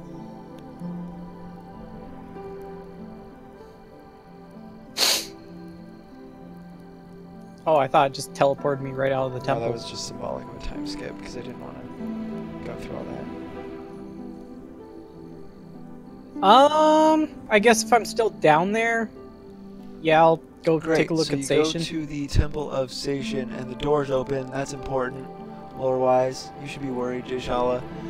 And you see inside of the Temple of Station not what you expected. You expected it to be relatively similar to the Temple of Kuro. It's not. You look like you're in the forest.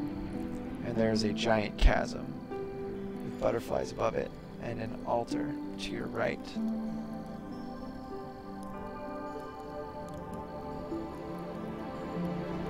Well, Koga kind of gets the feeling that he's Behind very out you, of place. the doorway to this place looks like a murky black gate. And through the murky black gate, you see the giant, you know, where you came from. The ancient city of Ishikemusho.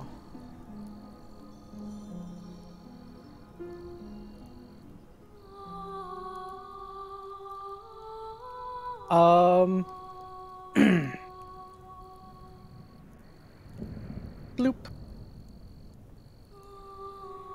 Can't click on Toka. Yeah, Koga. Now you can. Is he basically set to like Yes. large size? Go over Got to big, the strong, altar. huge. You can't shrink him. Alright, so sitting on the altar, this altar looks very, very similar to the altar you found Zaki on. Sitting on this altar, there is a blue Omamori charm. It is a blue Omamori charm that smells very faintly of cherries. The white string that is used to close it is moist with condensation, and touching it elicits a feeling of security.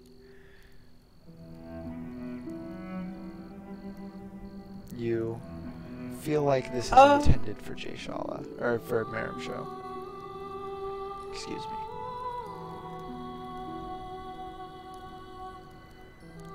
Well, if she is alive, Koga tells himself. Then he reaches out to touch it. Right. You were already touching it because it elicits a feeling of security. I described that.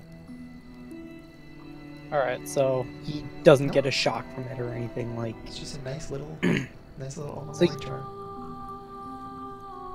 So he thinks to himself, Merimsho still lives. She might appreciate this. If not, then I'll carry it. The Kodama sitting on your shoulder is looking around in what looks to be a lot of reverence for this place.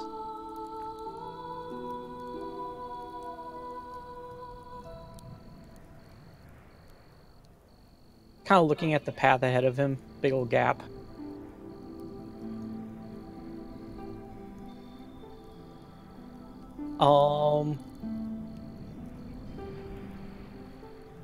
I'm gonna take a guess out of character that he probably wouldn't be able to cross this unless he was on Merum Show's path. Good intuition to have.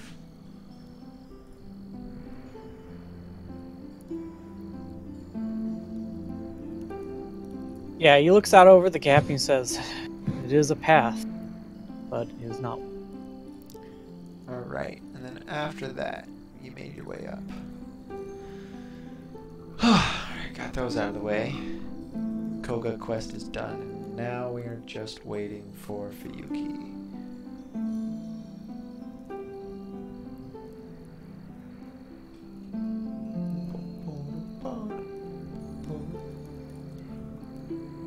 Which does elicit a change in music.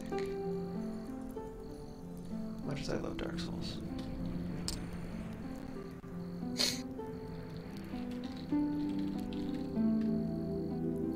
What's it called?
Alright, quick poll, guys. Am I a degenerate for eating? For Yes. eating? Yes. Yes. Am I makes you a more of a degenerate. degenerate than I would usually be for eating Taco Bell hot sauce packets straight? Yes. Fucking yes. You are disgusting. So good.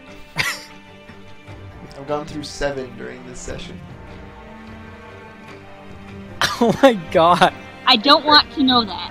It's literally free food. Telltale signs that your DM is a sociopath.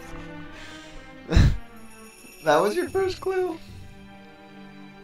Oh my gosh, Evie, you're the cutest. You're the cutest gnome. Dotes on his cat. Eats hot sauce packets.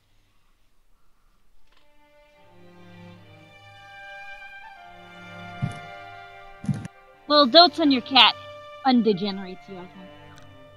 What if I dote on her by bopping her in the face? Bop! Bop! That's not a Bah. dote. Bop! Bop! You love me anyway.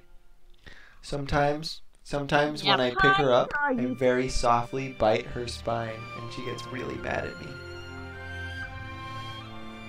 She's like, "You're not supposed to bite there!" Meow!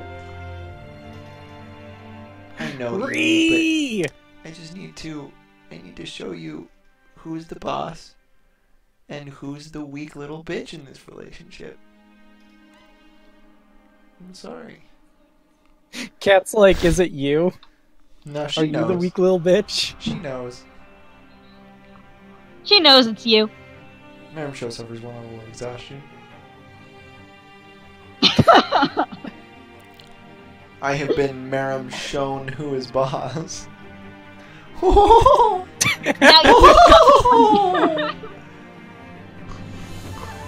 rush, Fuyuki. Like, it's all good.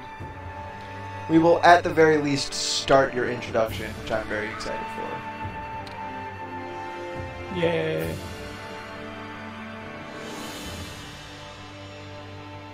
And Stuart's debut.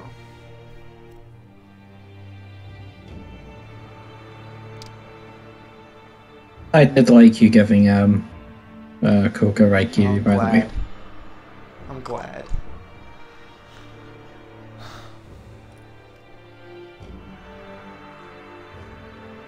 When I said to throw the blade, the forlorn blade throw, I was actually like, shit, should she throw the blade throw? Oh yeah, by the way, Koga, I don't through? know if you knew this, but you do have the forlorn blade Reika did. Her final success was throwing you the sword as she died.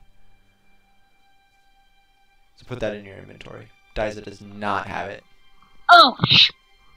Okay. In the heat of the moment, in the heat of fucking murdering Stuart, forgot about that little home rule. Happens, you know, you get this. You know, just because you can't change it anymore, technically your one success could have been permanently killing Daiza. Like shoving the forlorn blade. Anything, as if it is even the most infinitesimal chance of success, it's a success. So you could have won the campaign there. That would have been lame. But we needed Koga. Your butt. Wait, not only did we need Punish Koga, could my success have been to not die? Unfortunately. It's like, oh shit, I feel better now. It's like, just have to really focus on... Alright, we're good. Just have to get so angry that I never die. Fully healing. Looks at the DM. Speaking of what kind of barbarian are you playing, Bear Stuart? Totem? I am playing a totem. Yeah. I am. Oh, okay. Fair enough. Yeah. Storm Herald was tempting. Was very tempting. Storm Herald. Fucking. Oh my But I God. also like basically being very difficult to kill. Yeah, I don't know how I'm gonna get through Leo.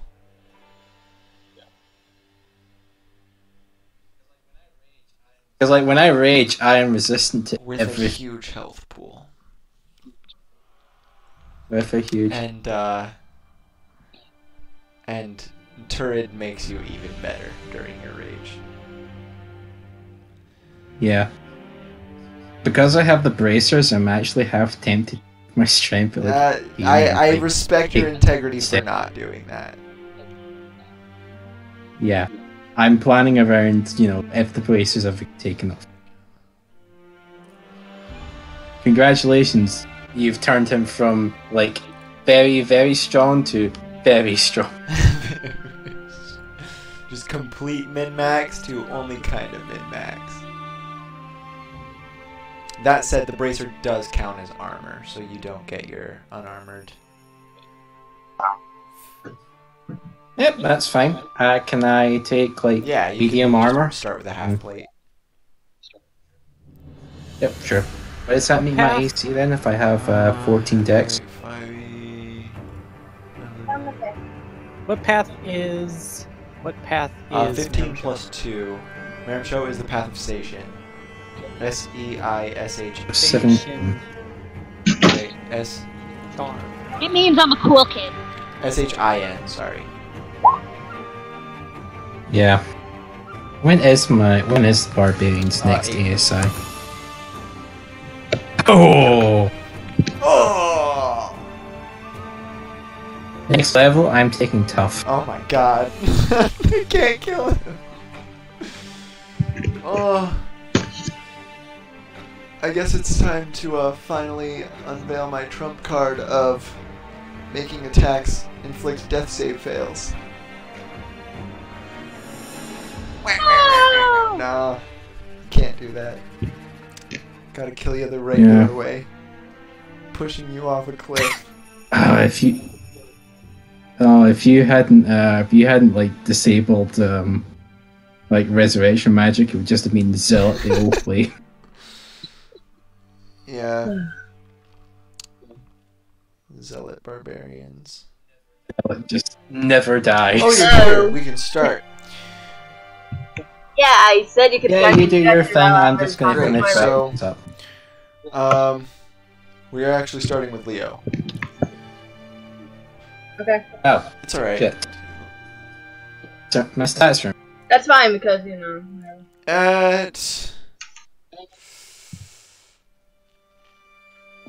At the very least, wow, so much. I want to say like 70% of what I planned was planned around Caro. Oh, this hurts. So Leo. Let me just roll my my Problem. APs. He's a What human race is Leo? variant. Human. He is Where's from he from? Just a human. Don't know where he's from, but he was in Canaan when important thing Okay. happened. Another filthy Gaijin. Alright, so the Yeah, 3 is you increased to a 7, all of the 6s are increased to a 7, so add 4, add 7 to the 53, so you got 60 through your rolls, and then 5 times 7 is 35, so you start with 95 health.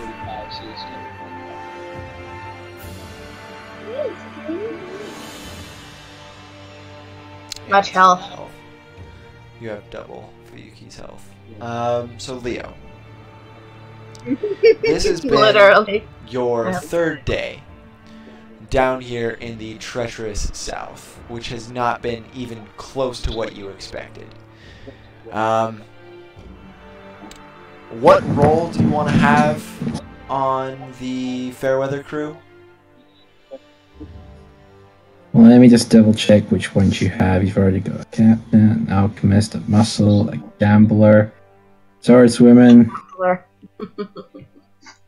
You know what? Gambler. Yes, gamblers So are very you important. can double up on any of those. Doesn't matter. He is the Alright, ship's he's the cook. cook. Perfect. So, you, along with Gustav, can I help you? I do. You can steal it forever. I don't ever need it again. I'm being superfluous. So, you, Gustav, Saris, Iaro, and Sasha. Everyone except for your lookout, Abrissa, who you left back at the Seahorse.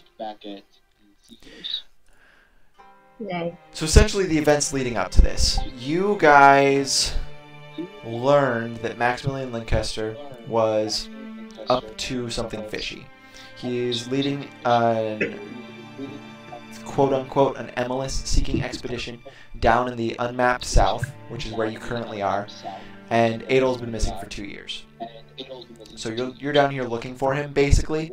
You trailed Maximilian's ships, of which there were a lot, probably about a day and a half behind, and some really turbulent waters alongside some very strange natural phenomenon got in the way of you keeping pace with them.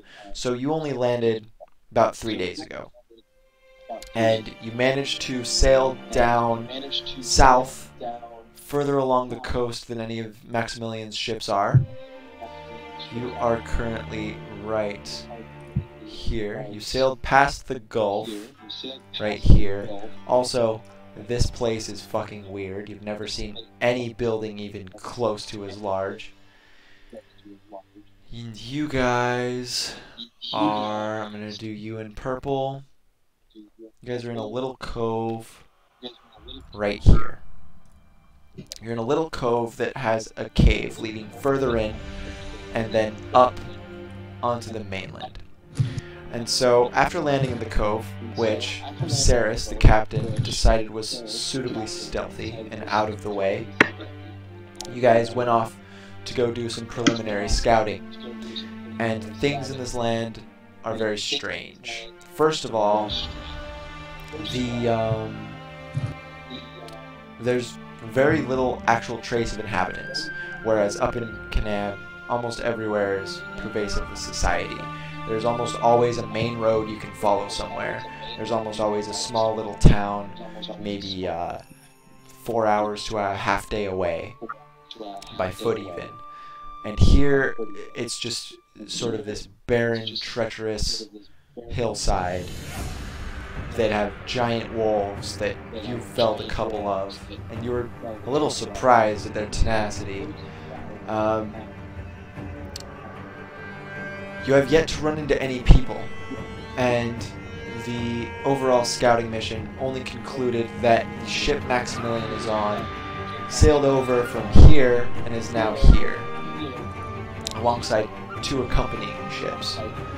So you know where he is, and after not really finding any trace of Adol, you have made your way back to the cave that leads you to the cove, and stepping out of that cave and onto the small beach that houses the Seahorse, alongside the small camp you made next to all your provisions. There's Abrissa, who's sitting next to the provisions, and next to her is... Go ahead and describe yourself, Fuyuki.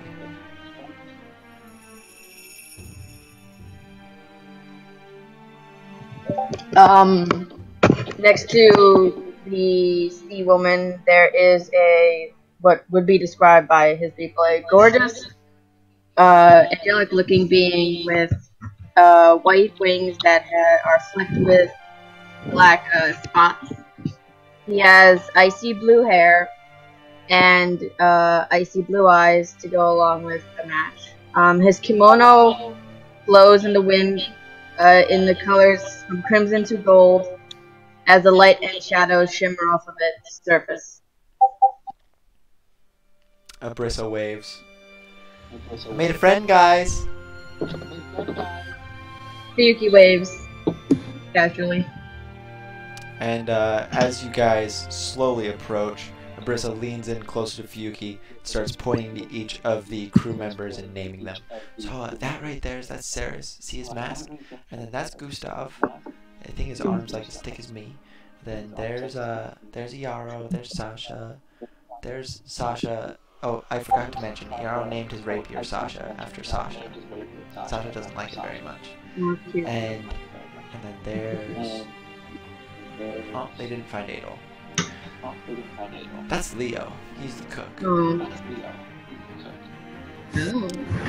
Alright, Culinary Leo, artist. describe yourself. Who is Leo? So Leo is about he's roughly 6'4". He's big man, not quite as big, I would say. How big Gustav's is about 6'10". Gustav? And Yeah, he's shorter than Gustav, but he's not exactly short. He looks like he basically he's constantly smiling. He's not looking like too concerned being this massive war frame. He's looking at you. Fairly interesting. He's never seen anyone quite like you before, but this is a magic new land, and he's very excited. so you guys finally come within speaking distance, and Saris holds up his hand and says, if you've gotten on Abrissa's good side, well, that bodes well for the rest of us. And he takes a slight bow. My name is Saris. No doubt. Fuyuki bows. Continue. Fuyuki bows in turn. Fuyuki is what they call me. Fuyuki. It's not a name I've ever heard before. It means snow. It's quite elegant. He nods. And what exactly? He looks around. Do you live here? No, I come from Ina. It's been quite a journey. And Ina is. That's the south. Yes, it's a land far to the south. Very cold there. So this warm temperature is new He to looks me. at Leo. And then back at Fuyuki. Don't look at me, I read the map. I am not the navigator, I'm the captain. And then he dons his porcelain mask and says, I almost forgot we were in the presence of a stranger. I apologize, my name is not Ceres. It is Fairweather. And he bows again, before proceeding closer to the ship. Abrissa sort of scoffs and rolls her eyes at him. Iyaro and Sasha, they're gonna stick with Leo, and Gustav's gonna take out some paperwork and follow Ceres. So Iyaro and Sasha, they both sit down around the extinguished campfire, and they look at Fuyuki. Has Abrissa... This is Iyaro speaking. He sort of leans back in a very purposefully laid back way. He doesn't pull it off very well. And he's got this really big broad brimmed feathered hat, and he clearly tries to dress the part of like this womanizer, but it all feels very forced. And he almost falls backwards as he's attempting to lean back as far as possible while also staying sitting. You haven't happened to see a northerner like us with some real vibrant red hair, have you? He's got 3 crazy swords. I'm afraid I've not. In fact, I am searching for someone myself. Oh, who would that? Preferable, I don't say, but it's someone very, very important. Oh, come on. Yeah, No come on, we secrets. told you! Yaro sort of like goads you on, leans back forward, and Sasha next to him rolls her eyes and sighs and says, People... I'm looking for a very high-ranking military person from my land. They are a close friend of Sasha mine. mutters, oh, we probably aren't familiar with them then. How would you describe their appearance? Oh, Never sorry. told us So that. Anastasia is she's tall, she's well built, she always has a stony visage, she has very long, vibrant red hair, wink, and she wears armor that is lined with white fur. It is steel armor, and it isn't lacquered like typical armor around here. I'll just steal your words and Alright, so pretend that's what I said.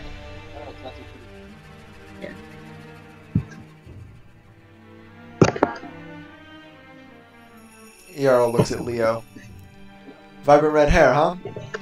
I think he's making it up. And he starts pouring himself some alcohol.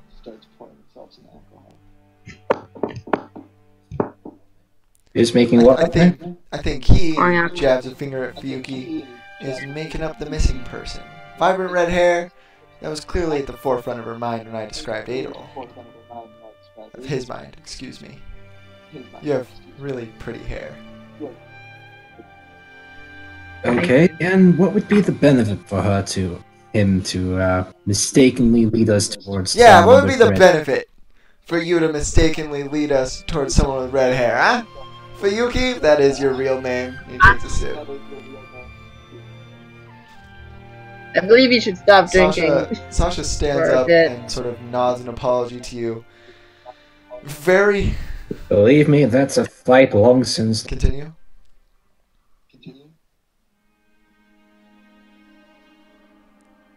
Stuart? What were you saying, Stuart? Hmm? Oh. Believe me, that's a fight long since lost. Yarrow is taken up very gruffly by his shoulder by Sasha, and they also leave. After they're probably about 10 feet away, not even out of earshot, Sasha's like, "Why are you so stupid? He's friendly. He's probably gonna help us. Don't alienate him, and she shoves him forward. Get to the ship. We've got some navigating to do. So now it is just you, Abrissa, and Leo.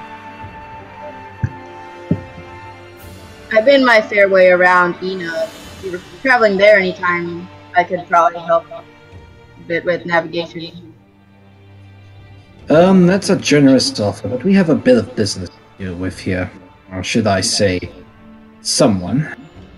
Yes, Brissa informed me that you're looking for someone as well, you know, friend.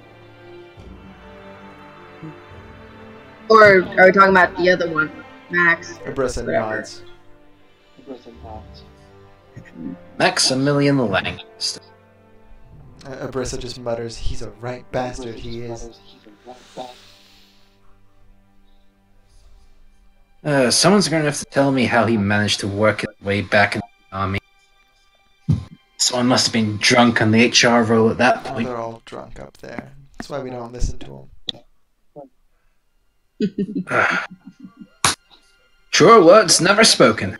Now then, how about we get tonight's feast started? Oh, I feel terrible taking your food. Abrissa sort of looks around.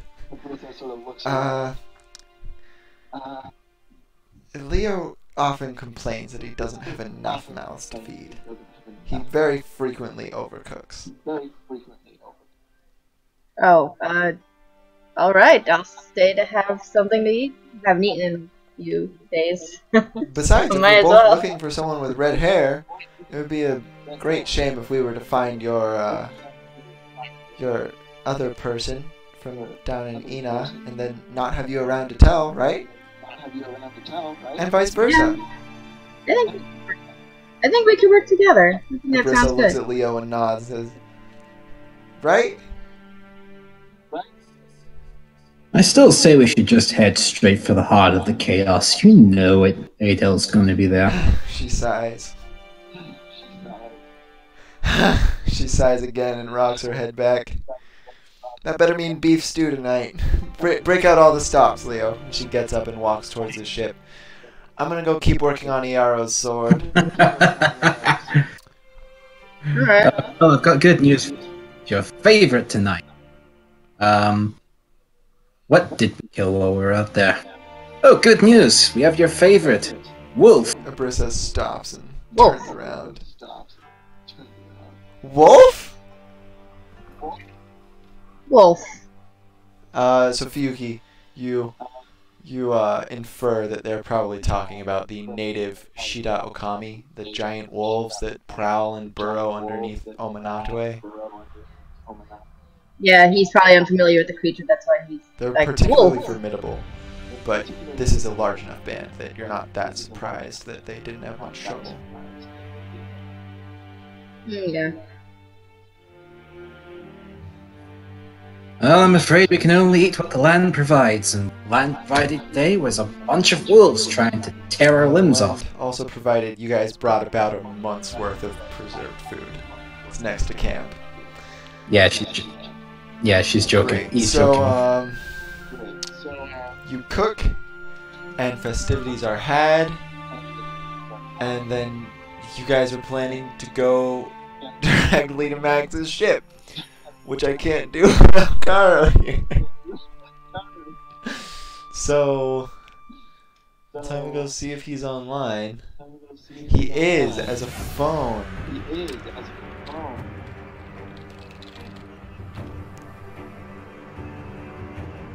Oh, by the way, Jashala, Yeah. I'm echoing. Yeah. Hello, hello, hello. better? It is much better. Thank you. Okay. Oh, It is there was- an it was echo? from I Jashala, could. Don't worry about it. We Okay. If it continues, it might be. I don't know if that's. Let me know if it No problem. continues, okay? It's not. It's definitely Jashala. It's happened before. It's always my fault. It's Nice. always That's not Jay true. Shell. That's not true. It's Jonah's fault in the campaigns that he's in. Oh, right, yeah, it's Jonah's fault. Jay Shala's in the same campaigns as You're me. not in this campaign, Jonah.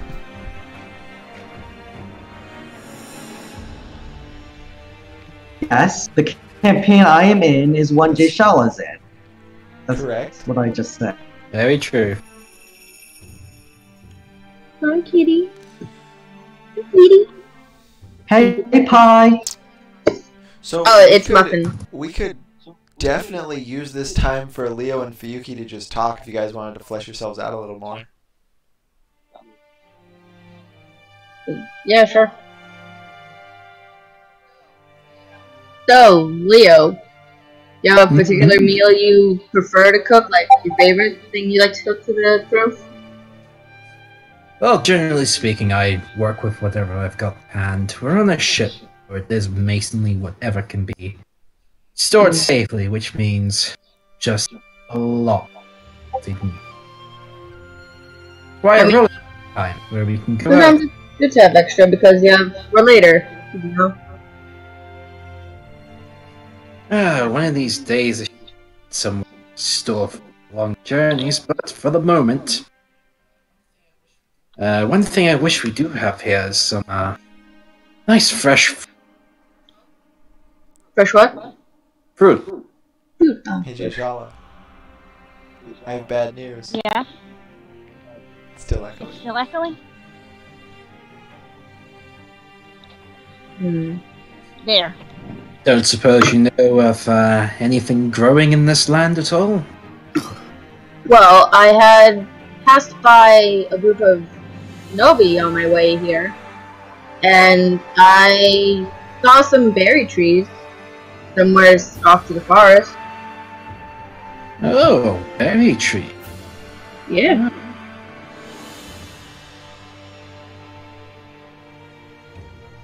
It's a shame. Shinobi have quite a bad rep, but they seem pretty decent.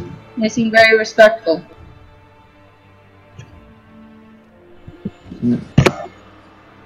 Oh, those are the assassin guys, yeah? The ones who hide in the shadows?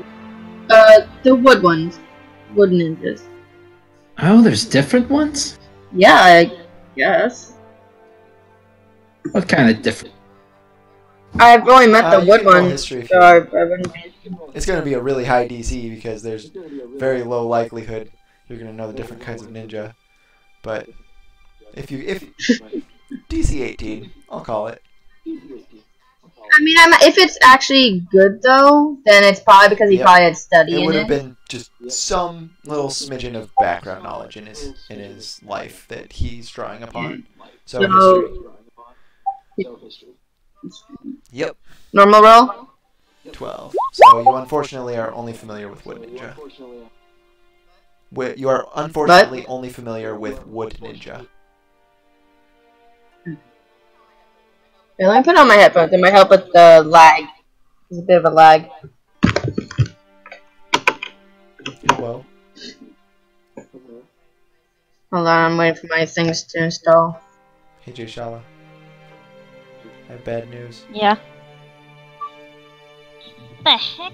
I put it all the way on the other side of the... Oh my gosh. You put it so far away. Just bring... It's okay. Okay, Don't well- worry about it.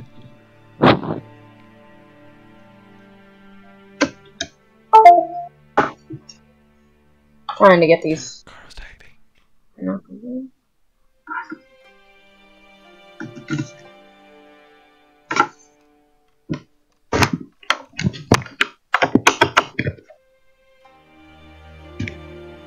What exactly are you doing? Installing headphones? I'm trying to get these. I'll go use my other ones that are already. These also have a speaker, so. But they're also. I wanted to see if I can use these because this one's connected to my Xbox. Alright, so I will let you guys flesh each other out as much as you'd like. This is going to be what we're ending the session with, because it doesn't look like Carl's going to be back in time to really do anything. But we did get a lot more done than would have gotten done if we canceled. Robert, Yeah, boy. how was Well, I guess can't argue that for with that. development?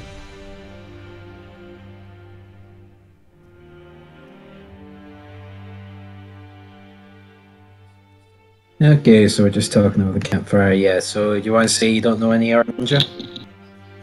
Sorry, my headphones do this thing that if something's already playing, it automatically like shuts it out, mutes it. Can you hear us? All right. So Yeah, I can hear. Stuart, one more time. What did you say? I was saying, do you want to confirm that you don't know any art ninja? This is to Fuyuki. Oh wait, sorry. What was that? What did he say? Confirm that you don't know any other ninja. I don't know any. No, I don't believe I've heard of any other ninja Oh, until you mentioned Shadow Ninja. There probably are more. Who knows? There's probably ninja in the Snowlands. Probably Miss Ninja here and there somewhere. Might even meet one if you're lucky. I can barely hear you. Oh, that's why, because your volume's so low. I have a more of a passing interest in the shadowy arts. Not for myself, I mean, look at me. I am too big to look around. No, my style. To each their own. I typically stick to a kind of cautious but bold, if needed, kind of battle style. Well, I tend to do one thing and one thing only, which is, how do they... Oh, yeah. Mash. The mash. Yes, Fine. it worked out really well. It turns out if you're a big chap and you have a gigantic axe, you tend to be quite scary on the battlefield. Who knew? Oh, I bet. I mean, anyone with a giant axe would be terrifying. God forbid, like, I get in your way, there goes one of my wings. Oh, that's horrible. I have a very morbid sense of humor. It's important that you understand. In battle, raging is what I do, not who I am. I understand. Great pleasure. Maiming. I mean, I've come from a land that's entirely... Is Discord shitting out for anyone else? Like, I understand. It's really bad. Sometimes it's like dying.